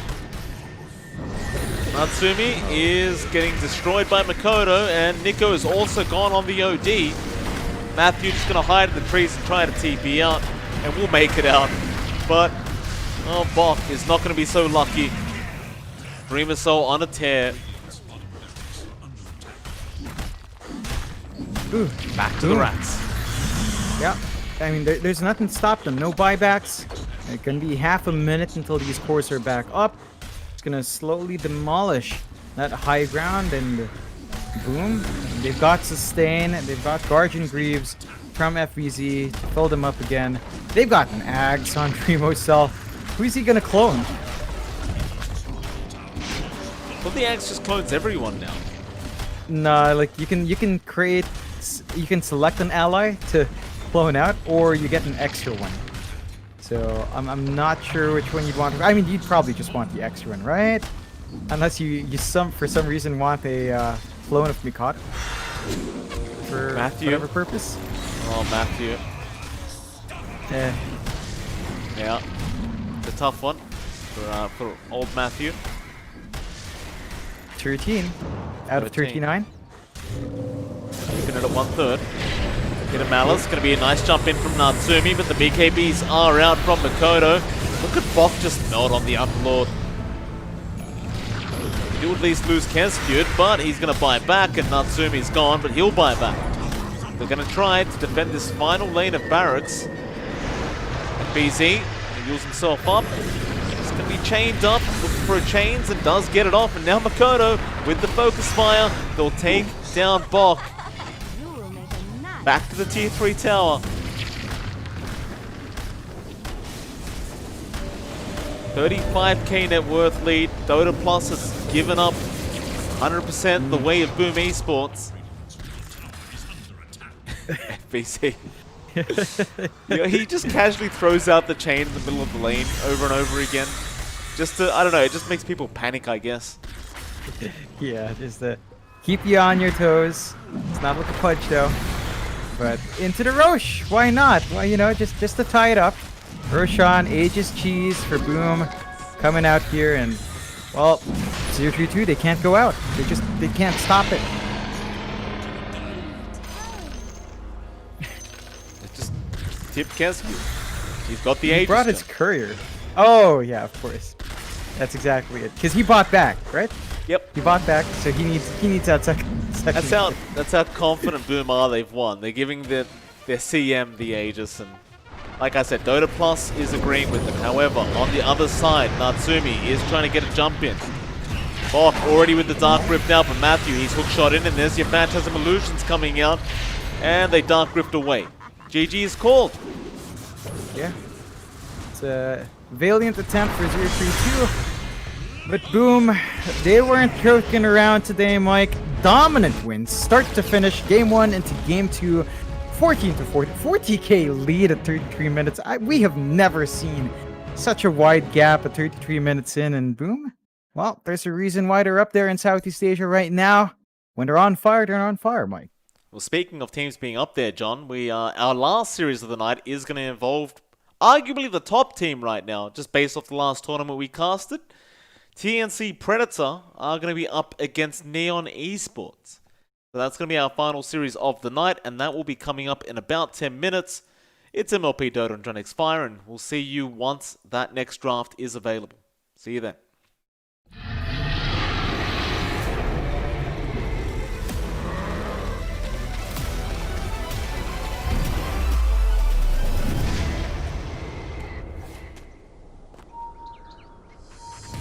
Ooh, that's life.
Alright, ladies and gentlemen, welcome back. We are here for our final series of the night. It's going to be between Neon Esports and TNC Predator, and it is MLP Dota and John X Fire. John, before we talk about these teams or anything like that, March, apparently, for anyone that wasn't aware, John's been annoying March from TNC for a long time about watching certain YouTube shows about Filipino food. Mm-hmm. And this whole time that you've been annoying March, and you've been annoying him for a long time, this whole time he didn't know you were Filipino.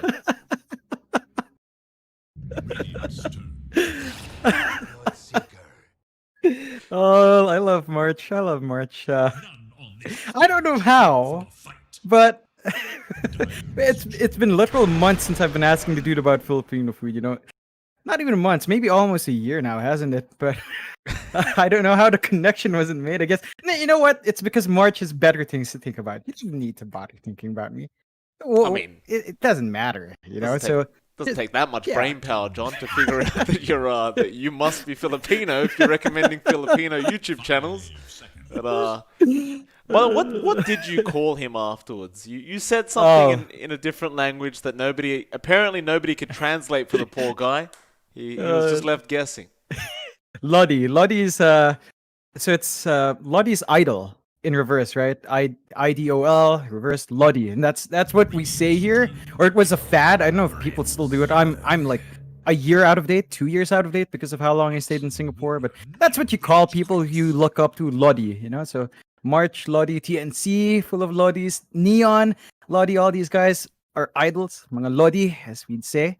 And it's gonna be a fun one, Mike. TNC up against Neon, two Pinoy stacks. Well, mainly Pinoy stacks up against each other, and Neon has been up and down. They've had a lot of promise. TNC way up there, especially after, as you mentioned, ESL 1 Thailand. They came out on top. So it's an exciting one to watch out for. I'm pretty energized. Hopefully you are as well, Mike. Hopefully I am, John. I'm pretty energized, John. You know how it is. I've been drinking Monsters on the side, just getting it into me. It's getting late right now. It's 9:30 p.m. at night. My wife ordered Indian food today. And believe it or I love not, Indian food. Ooh. Yeah, so do I, John. Guess what? She didn't buy me any. I didn't get any food. They're outside in the living room eating right now. I can smell it. I can smell the butter chicken, the beef vindaloo's in the back somewhere. Can't eat it. Didn't buy me any, John. There's no dishes for me. No, but who needs food, Mike, when you have the delicious taste of Monster? It just keeps us up. I mean, we've been up for such a long time. It's been a longer day, but the matches keep going. We've already got the draft in hand, right? Bloodseeker Grimstroke coming out for TNC. We're going to see that double rupture. Just people bleeding all around. Gotta love to see it. Neon Esports, straightforward. Tiny Phoenix on hand, right? It's a straightforward combo. Seen it multiple times. They don't have the option for the Void, but maybe the Mars makes its appearance. Maybe something else. Nothing too much being shown here just yet from Neon. No, they haven't. Neon, of course, we've been talking about them quite a lot as of late. Of course, they've been putting on some real performances. However, throughout the BTS Pro Series 3, so far, it hasn't been the greatest start for them, right? They had a draw, they lost 2-0 up against Boom, and then they had a good day yesterday where they got a 2-0 up against New. So they're kind of in the middle of the pack right now. But we want to kind of see them get back to that form they had just a couple weeks back, because they were really on top of their game, and they're going to need it right now, right? Because you lost 2-0 against Boom. TNC is going to be that much harder, right? So you've got to get your stuff sorted right here, right now in this draft, because it's not going to be an easy match.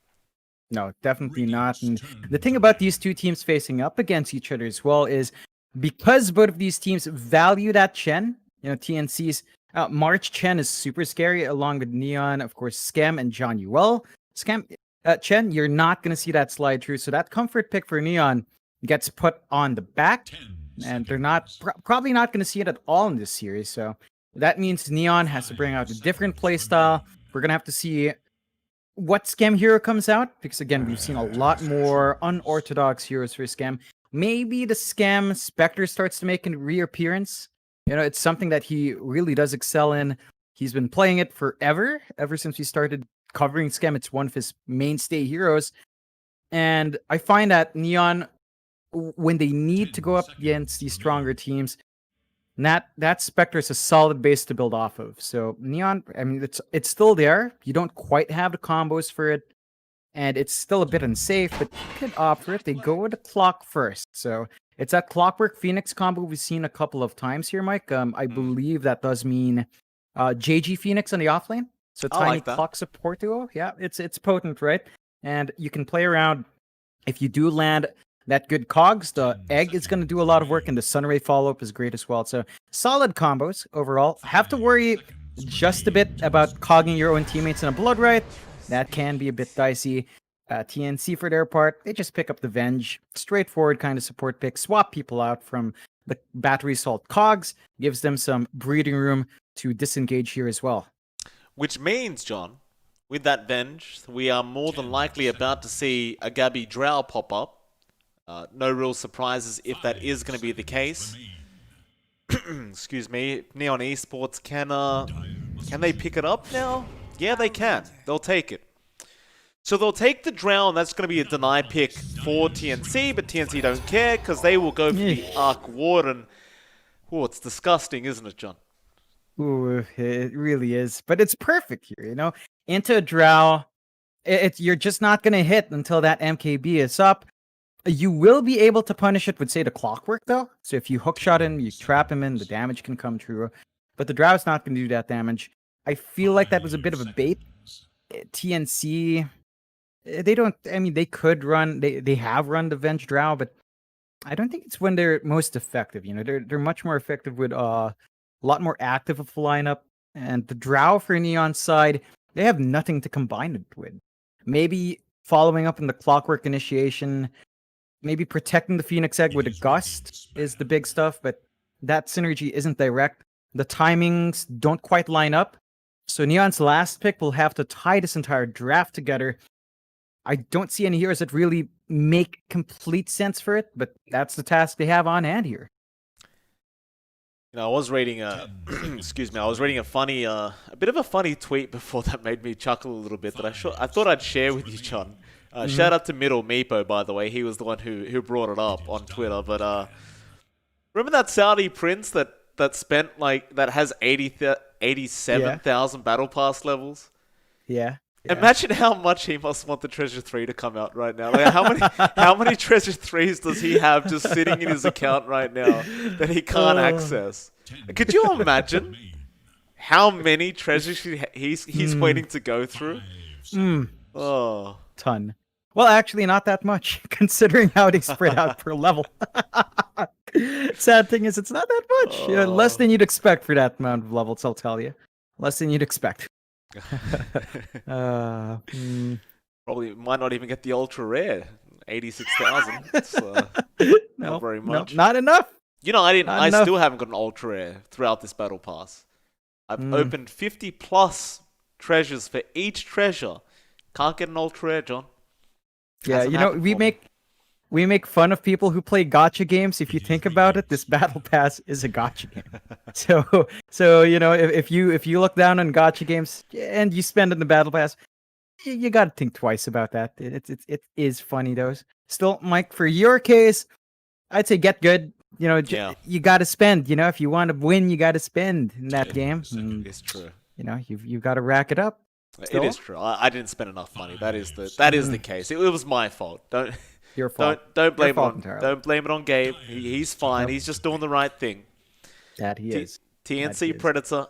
Final pickup, John. They are requiring a mid pickup here for Armel. Something that could preferably set a tempo and fight early on. I was going to bring up the Kunkka, but Neon Esports did ban it out. 10 seconds. What else do we have? Someone to catch out the Drow in these team fights. 5 seconds remain. Okay. Pango. Yeah, that's it. The Pango comes out. You don't have to worry about any way of locking him in because you've got the Grimstroke. You don't have room for a Bane here for Neon. So it's going to be a good Pango game for TNC. Going to be interesting to see where these heroes go exactly. Is this an Armel Arc Warden or a Gabby one? It's a bit up in the air. The KP hero as well, right? It's a bit open whether it's a Pango or the Blood.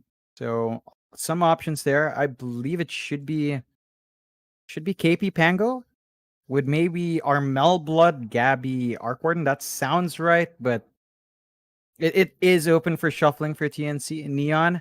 They've seen what's laid out before them. Again, they still need a way to combine that Phoenix with a Drow to tie in their timings here. It's a bit all over the place right now. It can play really fast, but it just feels a bit disjointed because you're not seeing that. You're not seeing the reasoning behind a Drow, and it's already counteracted. Beyond it just being blocked to prevent the Venge Drow, as you mentioned, but by itself in the lineup, it just doesn't do much for me, you know? I agree. It's I mean, it's still a potent hero, but it requires a bit more than just being good. And right now, it's just a matter of are they going to be able to allow the Drow to sit back and relax and just hit people? Because it's not going to be easy up against the Bloodseeker, the Pangolier, the Venge. They're all going to be chasing you down, trying to get an initiation on the Drow. Because once the Drow is lost, the teamfight is basically over anyway. Neon, they're going to finish off with the Bat Rider. I'm having problems with this draft, John, if I'm honest. I am. Yeah. It's, alright, so play it's hard not clock. clean. Yopaj Tiny. It looks like they're trying to finish this game fast, from what I can tell. Which is fine, but they could probably lose this game in 10 minutes if it goes badly in the laning stage. I don't know about losing in 10, but it's going to be hard for them to bounce back. That's my issue here because Well, you pick Bat Rider last, right? Like I mean, yeah, they could drag it on, but obviously they're not going to be hitting the Ancient at 10 minutes, John. But you get my point. I mean, the game's basically going to be over if they have a bad start. Oh, for sure. And you pick a Bat Rider to Titan, and it jumps in, deals with Arc Warden. But Mike, you pick that into Avenge that was already there as the third pickup, right? So your lasso is going to be broken by swap. I'm sure March is going to position himself well, as he tends to. So there's a lot here on the plate for JG to find that initiation. They do have to play pretty fast from Neons and maximize Chem's Drow, maximize the early damage Yopaj can bring out from the Tiny, and try to close it out. I agree with you. 10 minutes, the laning phase, super important for Neon to exert their dominance, and TNC, for their part, it's a slower game for them. They've got the Gabby Arc Warden, of course, so it's going to need to farm up. It's the KP Blood, and the Armo Pango.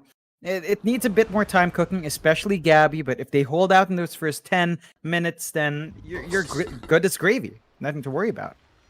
We have a quick disconnection here from Neon, which will give time for Armel to get some late dinner in. Get some merienda. Yep. Important. It is running late, and I mean, the sad thing is you have to live with the reality that there's some good Indian food outside. I'm still smelling it. It's that strong. I do have a pretty big house, John. I can smell it everywhere. It's making me really upset. I'm gonna have to smell it during this whole cast, and even when I'm finished, there's gonna be none left because they didn't order me any. I'm gonna starve. And you know what the worst part is, John? Remember how yesterday I told you I was having the same food 5 times in a row? Yeah. I'm having it 6 times in a row tonight. You might as well just book the entire BTS Pro. Tell them I'm gonna be casting. Have this ready for me every night. Just get it set. That's it. That's it, man. I miss Indian food, Mike. So you talking about it? John. I miss paneer. Like anyone that knows what paneer is, the good stuff. That is the good stuff. Whew. Paneer. Oh man, just paneer with some basmati rice. You're in heaven. A little ghee on top, just because you don't care about your weight, and that is golden. No need to make personal attacks now, John. I've been trying. Jeez, take it easy. Hey, I don't care. I don't care about weight. I had a ton of paneer ghee rice before in Singapore when I was staying with my friends. For some reason, and this is a bit of a segue. For some reason, us Filipinos get along very finely with Indians. Something about the culture is really well.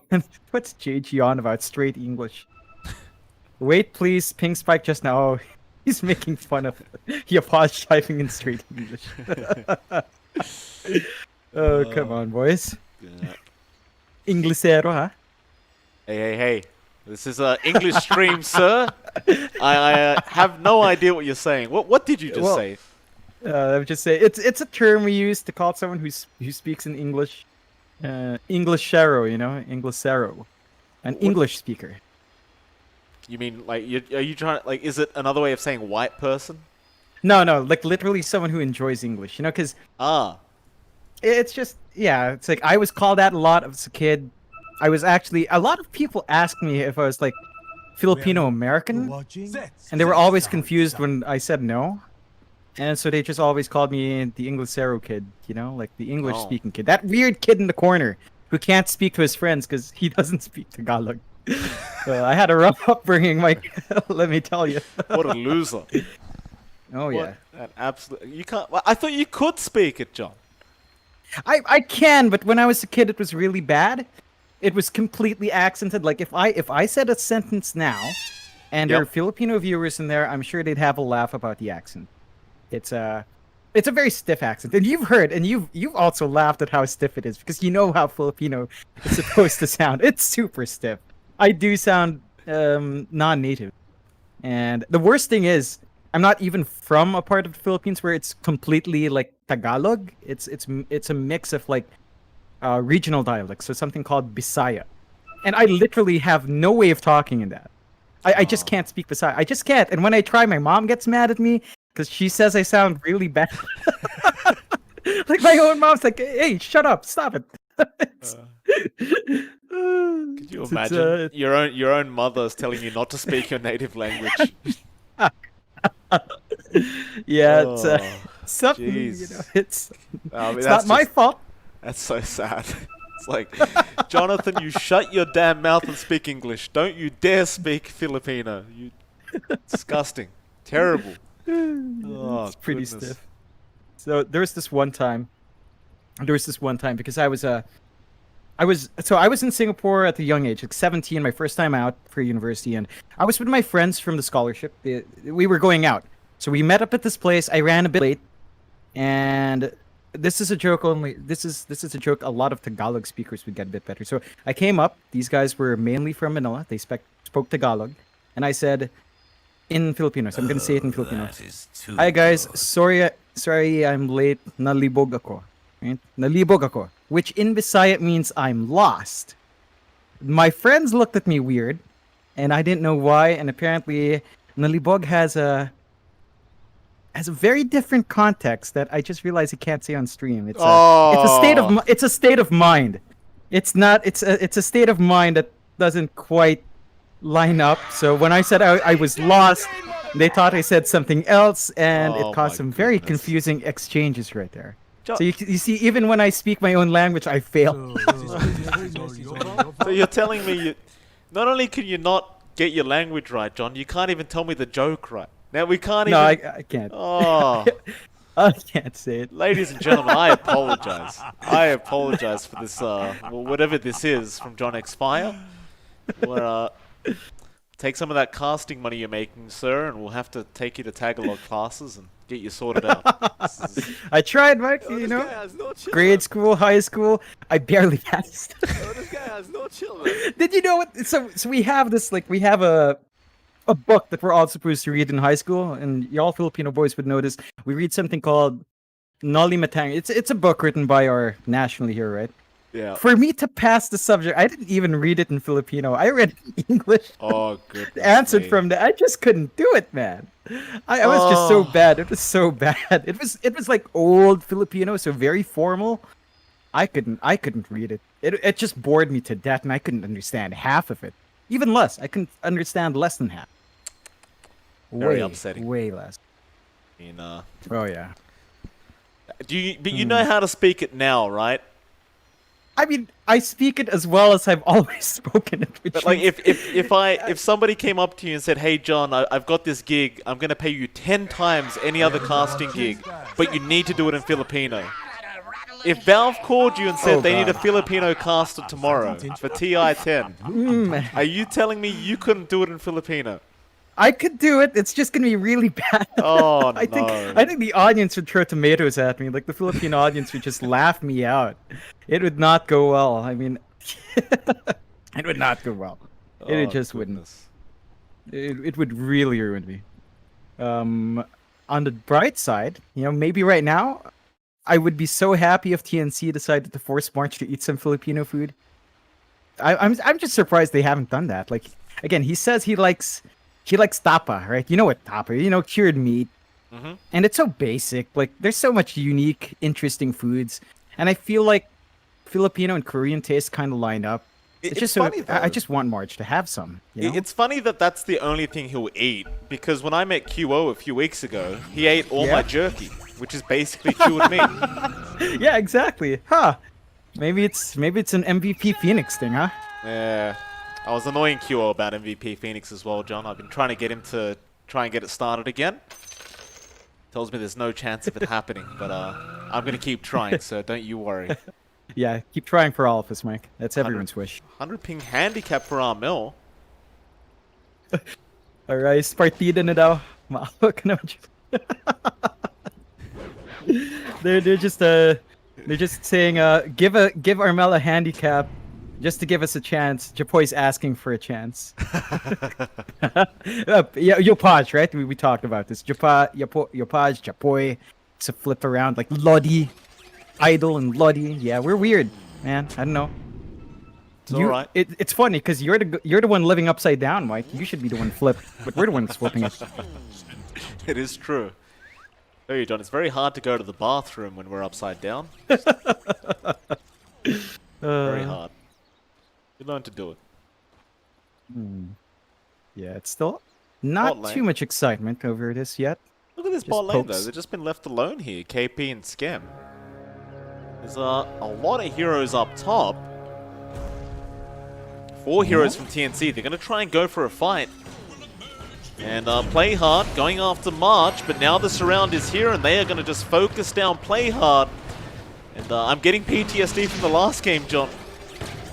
Oof. Yeah. Play hard goes. Nah. Somewhere out there. Matthew is smiling. Yeah, man, it's like you will experience it too. Play hard. Still, it takes a little bit more effort for TNC, and he gets to reset. Back in the lane, he's gonna be with JG on that offlane Batrider. They are gonna be up against Gabby and March. So your Page is on 100 ping. Is that what the deal is here? No, they want Armel on 100 ping.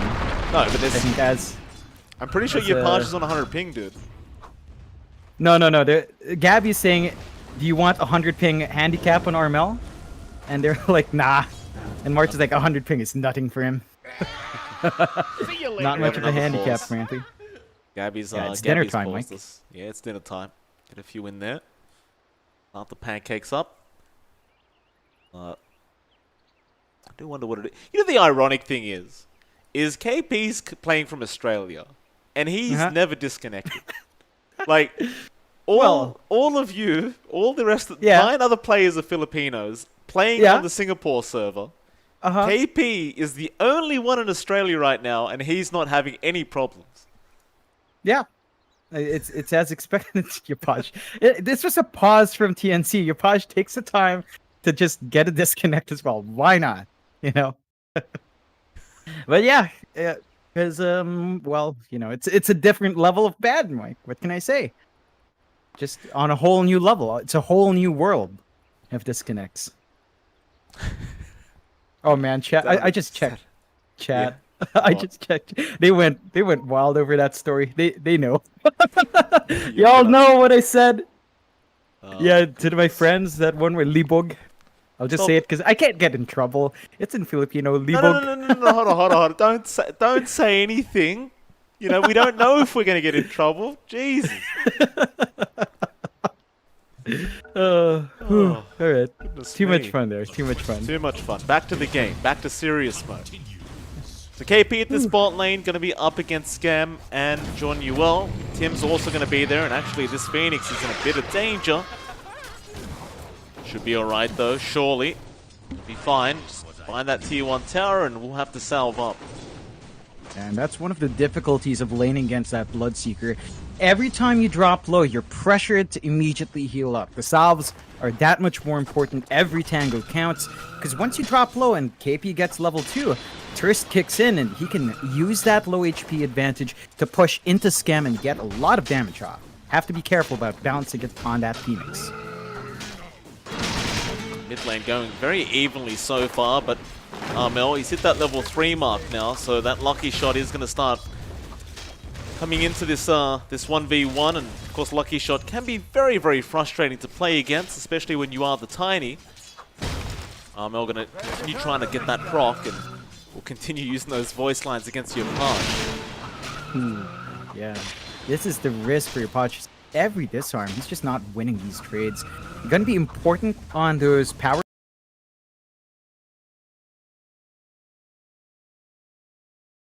turns as well, but look at that. Your Paj low, one tango left, Thirst kicks in, and you just put more pressure in the sidelines when you win trades like that.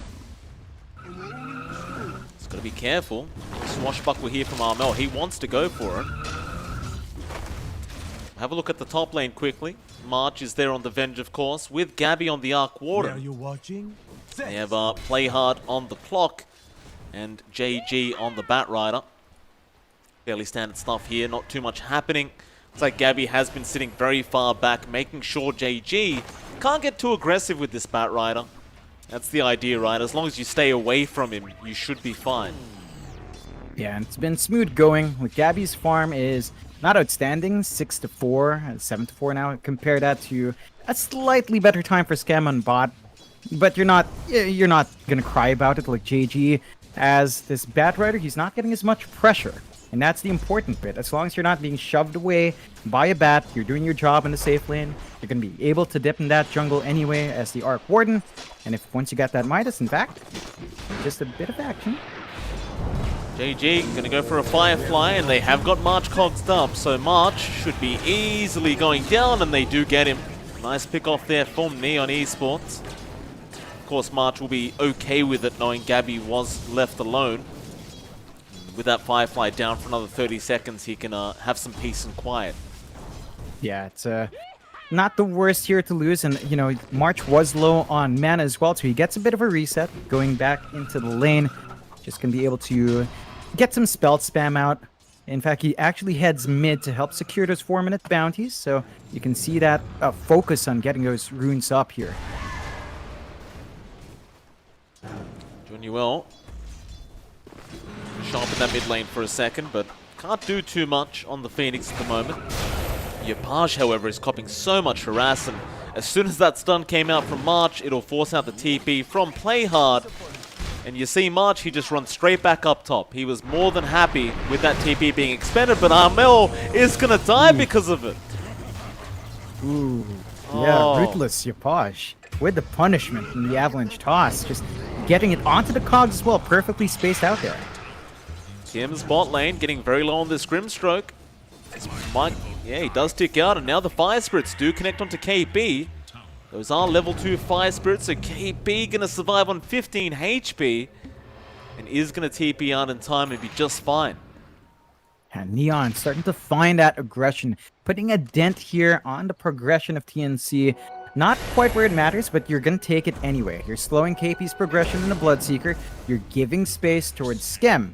And that's the most important part, getting the Drow off to a running start, getting John Yuel some EXP, and once you hit those key points, level 6 in your supports, initial farm on the Drow, you're going to be smooth sailing past that 10-minute mark. So far, you know, the conditions for Neon in the first 10 minutes, it's not looking too bad. It is looking very good, actually. 3-2, slight net worth lead. You've got to just be a little bit concerned about how well Gabby is farming. They are trying to keep his farm at bay, as now he will Flux and Spark Wraith JG. It's going to be it. Just going back to hitting creeps. Wants to get that Midas up as soon as possible in this Arc Warden. That is going to be the most important thing from TNC, is just to make sure he can get that itemization up. Armel, however, mid lane, trying to get a power rune, does get lucky with a haste. Where are you watching? Yeah, it's, he's got his Rolling Thunder ready. We haven't seen any movement out or into mid. to get these initial level 6 uses out yet. Probably just waiting for a bit more time, maybe waiting for the support to be up and running. You can't do too much with Venge at 3 and Grimstroke at 4. The lanes are too tied up, so it's going to be a bit more stacked between mid just for a while longer. KP, nice little Inkswell play there with Tims, but they aren't going to keep going for any form of a kill, just trying to pressure out Skem on this Drow. They have actually got 3 heroes down here from Neon, but TNC will bring Armel down, and Armel is going to run straight in with the haste on to Skem, and he's just going to blow up to the Blood Rite. Now going on to play hard perhaps, but the Cogs going to push him out, and KP going to be in danger. Do get him. Yapage. I don't know about this. He gets stunned up by the Inkswell, and Armel going to have his way with him. Will get the Swashbuckle, takes out another, and with this haste rune, Armel can just take down everyone. Cogs is going to be there. Play hard will still die to March.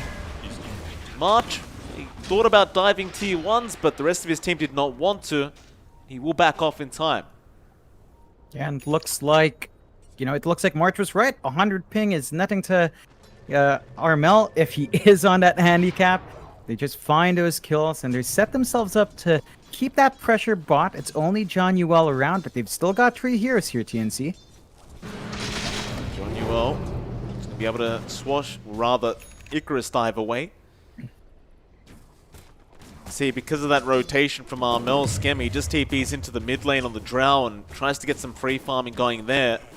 So he understands what's coming, right? Like, there's so much pressure on him to be able to get the farm his team needs for him to be able to join these team fights early on. So they know they can't go late game into the Arc Warden. It's just going to be hellish to go up against, and it's Gabby on Arc Warden. He does tend to do a pretty damn good job. Yeah, they've got to secure that early farm, and they're buying that space out perfectly here. Like, Skem's just perfectly fine to even find a kill on KP. They do. Nice little pick up there. Took 3 heroes, but they do get it done. And well, TNC, they are going to group up with March and Tims and run up top. See if they can get a pick off onto JG, but no, JG is going to break the smoke of March. Should have spotted him out. Is probably going to keep his distance now as he knows they are around. But again, even if they can't kill off the Bat Rider, if Gabby's farming, they're going to be happy. Yeah, it's still a good time for Gabby. He's up there in last. It's not quite as free as you'd expect. Number 3 in net worth, keeping up with your Podge. So it's going swimmingly. I think right now TNC, they need to wait for that initial farm, as mentioned on Gabby, even KP. You need level 6 up on your Bloodseeker before you can start running around here. He's been slowed down a bit on that offlane, so just get some catch-up time for your Blood and kind of stimmy the bleeding, right? The Neon is the one looking for Blood. See Yapage just going deep behind that tier 1, looking for a toss opportunity. He doesn't quite get one, but now he spots out Tims. Stare him down. Tims doesn't know he's there yet. Maybe he does. He's been very sneaky here, Tims. Yapage actually going to choose to back off. He's not going to try to go for it. Might be just a little bit too risky. Yeah, it's wasn't a clean cut for them, as there is a group up top. JG along with John Uel. He's going to cop a lot of damage. He might even get blown up here. JG still with the Flux being left alone is going to go down. Now the egg to be committed, but Gabby with the Tempest Double is just focusing on it, and Armel will come out, get a bit more damage up, and here comes Yapage onto March. They'll get the Venge, but that'll be it. They don't really get much else. There's definitely a better trade for TNC. Yeah, they don't even find the kill on the Tempest Double, so no extra gold from picking that up. It just expires in front of them, and TNC, they're going to be pleased. That's the first egg not being so effective for Neon. Going to have to watch how to use that spell. Their teamfight relies on that. KP going to go for the Rupture into the Blood Rite. Can they have the damage in time? Well, they do. Off to the bot lane, it seems. Or maybe even just start pushing in mid.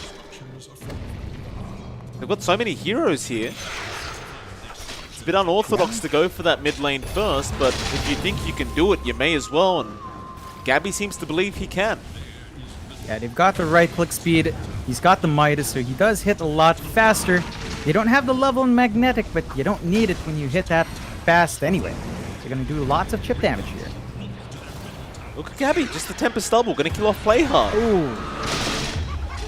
God, I hate Yeah. Arc Warden so much as a hero. It's just, you know how many times it's happened to me, John? It's such a sad way to die.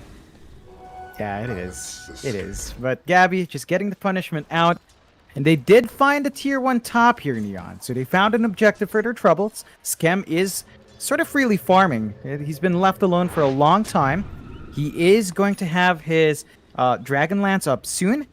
But he needs to show some progress afterwards. And I think for Neon right now, the travels for GG are key. Travels into Blink for this bat. They need a way to jump in, get the initiation off, and start finding some pickoffs to slow TNC down. There's a 2k lead here for TNC.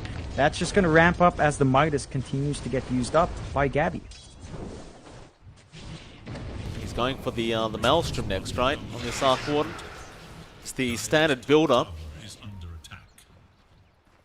Just gonna sit in the jungle and take a bunch of stacks. It's the way to do it. And when he has the Javelin, just needs the Mithril Hammer. Neon, all they can do is just kind of sit by idly and wait. It seems like they don't really have a way to find TNC or get anything done. No. Even their wards right now are super defensive as well. Just watching their own jungle openings to prevent TNC from coming in. But TNC doesn't need to be the aggressor. It has to be Neon that starts finding those openings. It's just they can't. They're also waiting for Yapaj to finish a blink. He's still 1,000 gold away.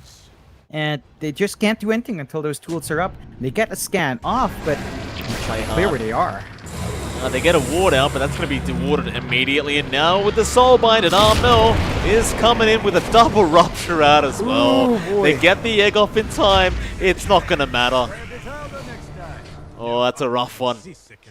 And, well, that ward you just placed, it's gone. March has got it. Unfortunate for Neon, but man, the Wamo combo here from TNC.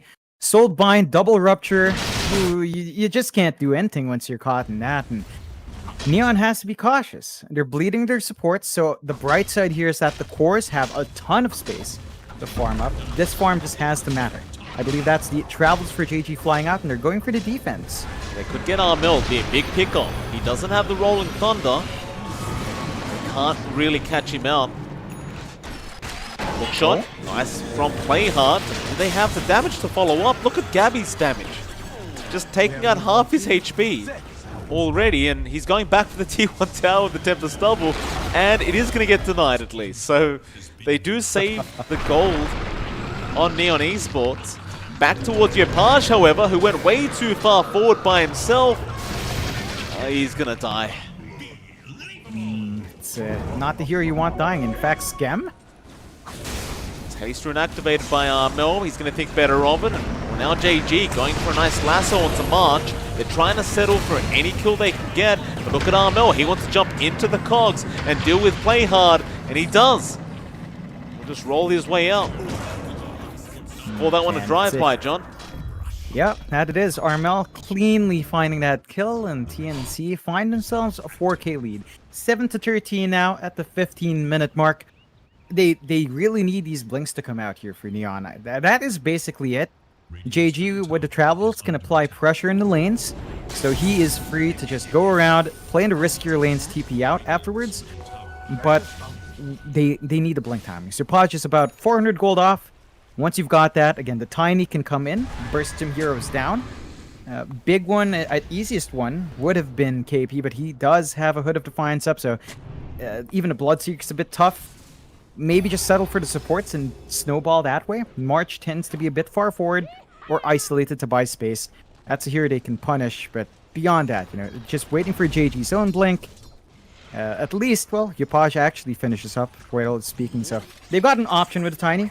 They just need to kind of use it and maybe smoke up and try to make a play.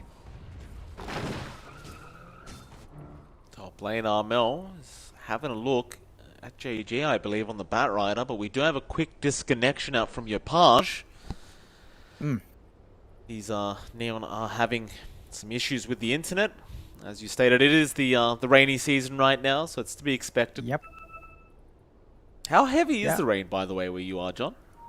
It just flashed. So what I had was like a massive amount of wind with some heavy raindrops. It sounded like really heavy raindrops, but I think there's a low pressure area forming off the east coast of the Philippines, way east. So it's coming in, which brings a lot of wind, a lot of rain. I feel like a weather reporter, Mike. I was about Talking to about say.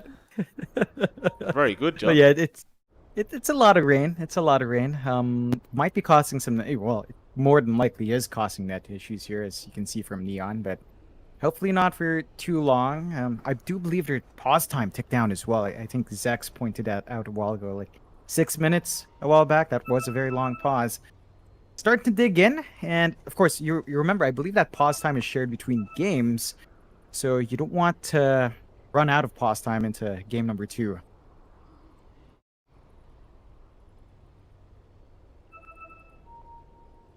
definitely don't. And there it is. 1 yeah. minute of pause time remaining. That is pretty rough for Neon. That's all they've got. What happens after the pause time is over, though? They just go. Oh. No more pause. Okay. Yeah, so if a disconnect happens, you're not obliged, technically, to wait. It's the rule book. It is what it is, right? Like, it's a fair chance to both sides. Oh, of course. If it happens, it happens. I'm not questioning the rules. I just wanted to know what happens if they run out of time, that's all. March, nice deny on that DD room, but a great hook shot out from Play Hard. Straight onto Tim's, but he's going to survive. March swaps him out. They're going to go after this Tiny. But Scam, he came in from the backlines, getting Tim's on that Grimstroke, and now going after KB. And they are actually going to be able to get him. In fact, make it another March.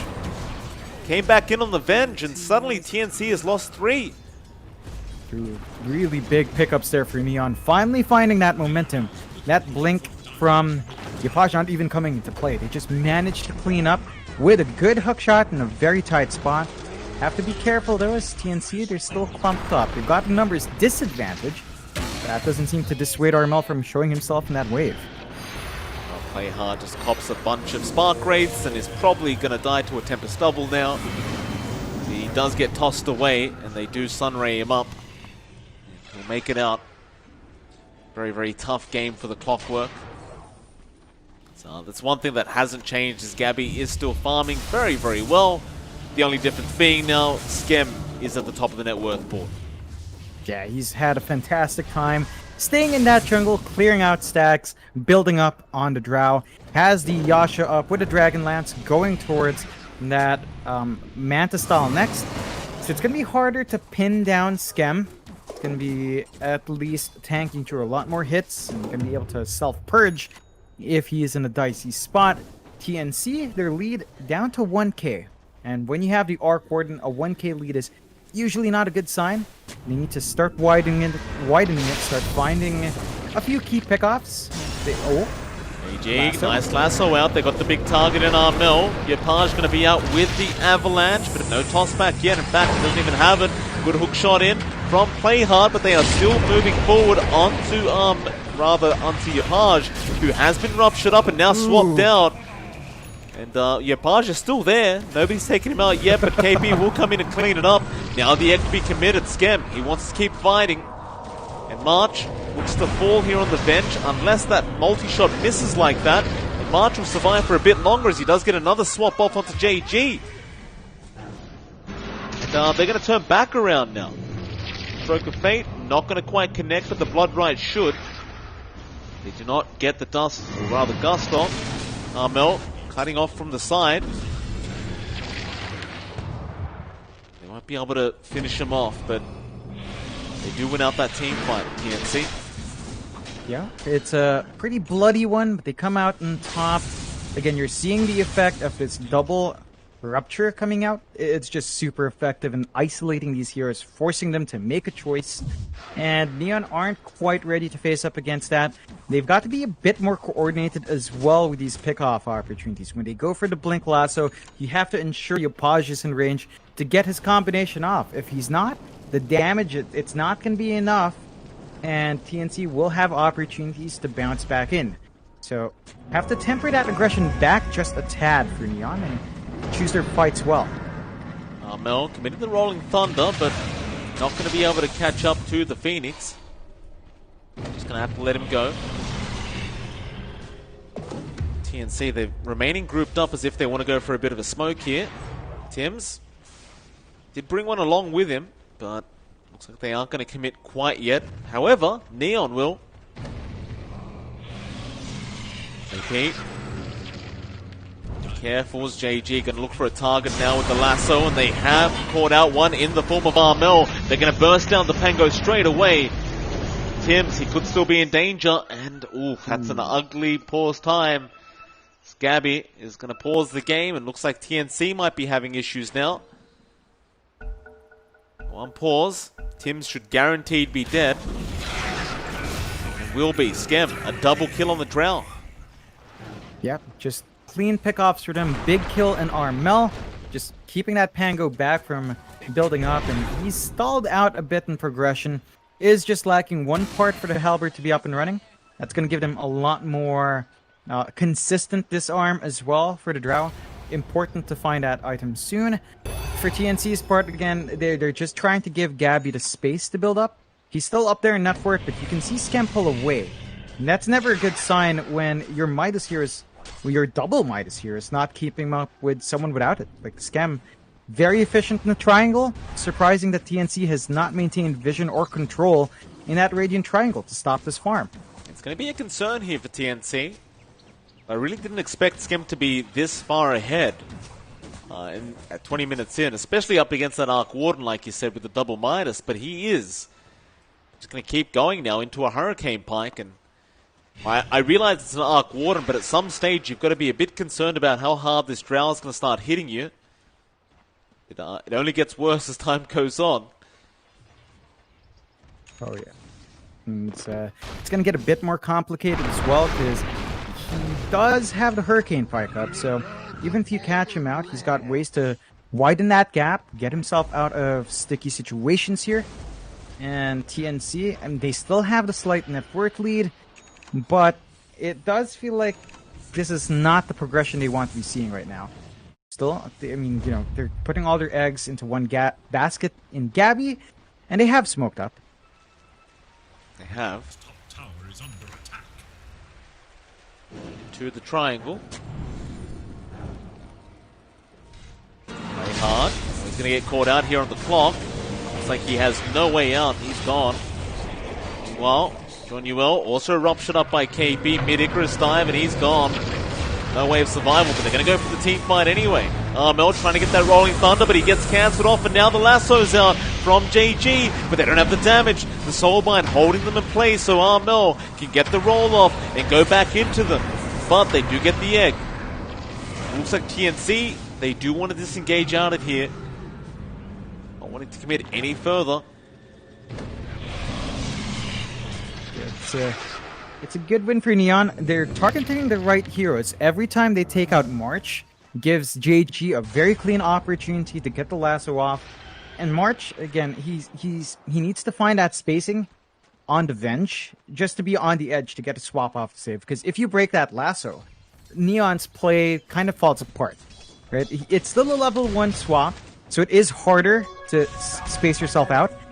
But you still have to be very cautious about it. This is the only counterplay they have to that lasso initiation of Neon.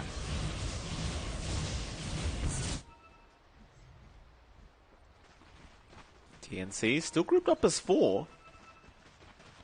They have a smoke on March. Just waiting to clear the creep wave in the mid lane.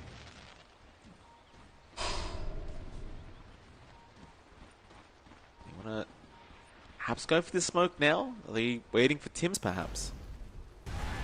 Yeah, top lane has been forced out by Neon, so Tims going to take care of it. He'll go. Well, Scabby can try to meet up with them with those boots of travel. Gonna run straight into Skem. March would love a swap right now. Gabby go for the flux to get started, but Skem will mantle it off. Meanwhile, to the north, they have found that Phoenix, and that'll be a dieback on John Newell. He just bought back in that previous fight. TNC, can they actually get a Roshan done? Ooh, that's confident. They don't have the team fight without the egg. So TNC must be feeling confident about that. March, again, I'd say, has to stay outside though. If he wants to play with that swap to break any jump in, got to keep himself safe here. Got to be worried about play hard and JG. They're going to be looking to jump in. Try and stall this Aegis. TNC, they're going to go for a quick smoke. Trying to wrap around and block the way for that hook shot. Still looking for an angle, play hard. He's waiting, but Yopaj has been jumped on the Tiny. Still looking in, he does get the angle, but the Roshan's not done yet, and Gabby does manage to pick it up, so play hard is going to go down, and so does Yopaj on the Tiny. JG, he'll commit the lasso, but it may not mean anything. He'll kill KB, but he will lose his own life. They end up getting a 3 for, well, a 2 for 4. The Aegis does expire at least on Gabby, so they get something out of this, but still not a great team fight for Neon. No, it's a very costly fight in the pit. They do manage to at least stall out. Playhard's timing was almost perfect. Would have been really big if he stole the Aegis still. TNC find himself 7k up. You're starting to see Gabby slowly pull ahead. He's just 1k above Scam, but that is what you like to see here, and you're getting more key items up. Tims has the blink up on that Grimstroke, so he can come in for better targeted soulbinds. Has to be a bit careful here, though. Big pickup. Oh, play hard. He missed the hook. Now the turnaround out from TNC.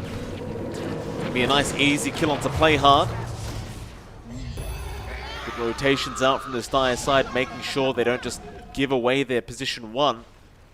They'd love to pick off Skem on this drow. If they could catch him. KB. With an ATOS out on Yopaj. Not going to be quite enough to hold him down. Looks like TNC, they might start trying to pressure this bottom tier 2 tower. Yeah, they've got the numbers here. You will have play hard up in a short time span. The egg is up. The lasso is up as well on JG. And they do smoke up. There's an opportunity to fight here. They have all their ultis available right now.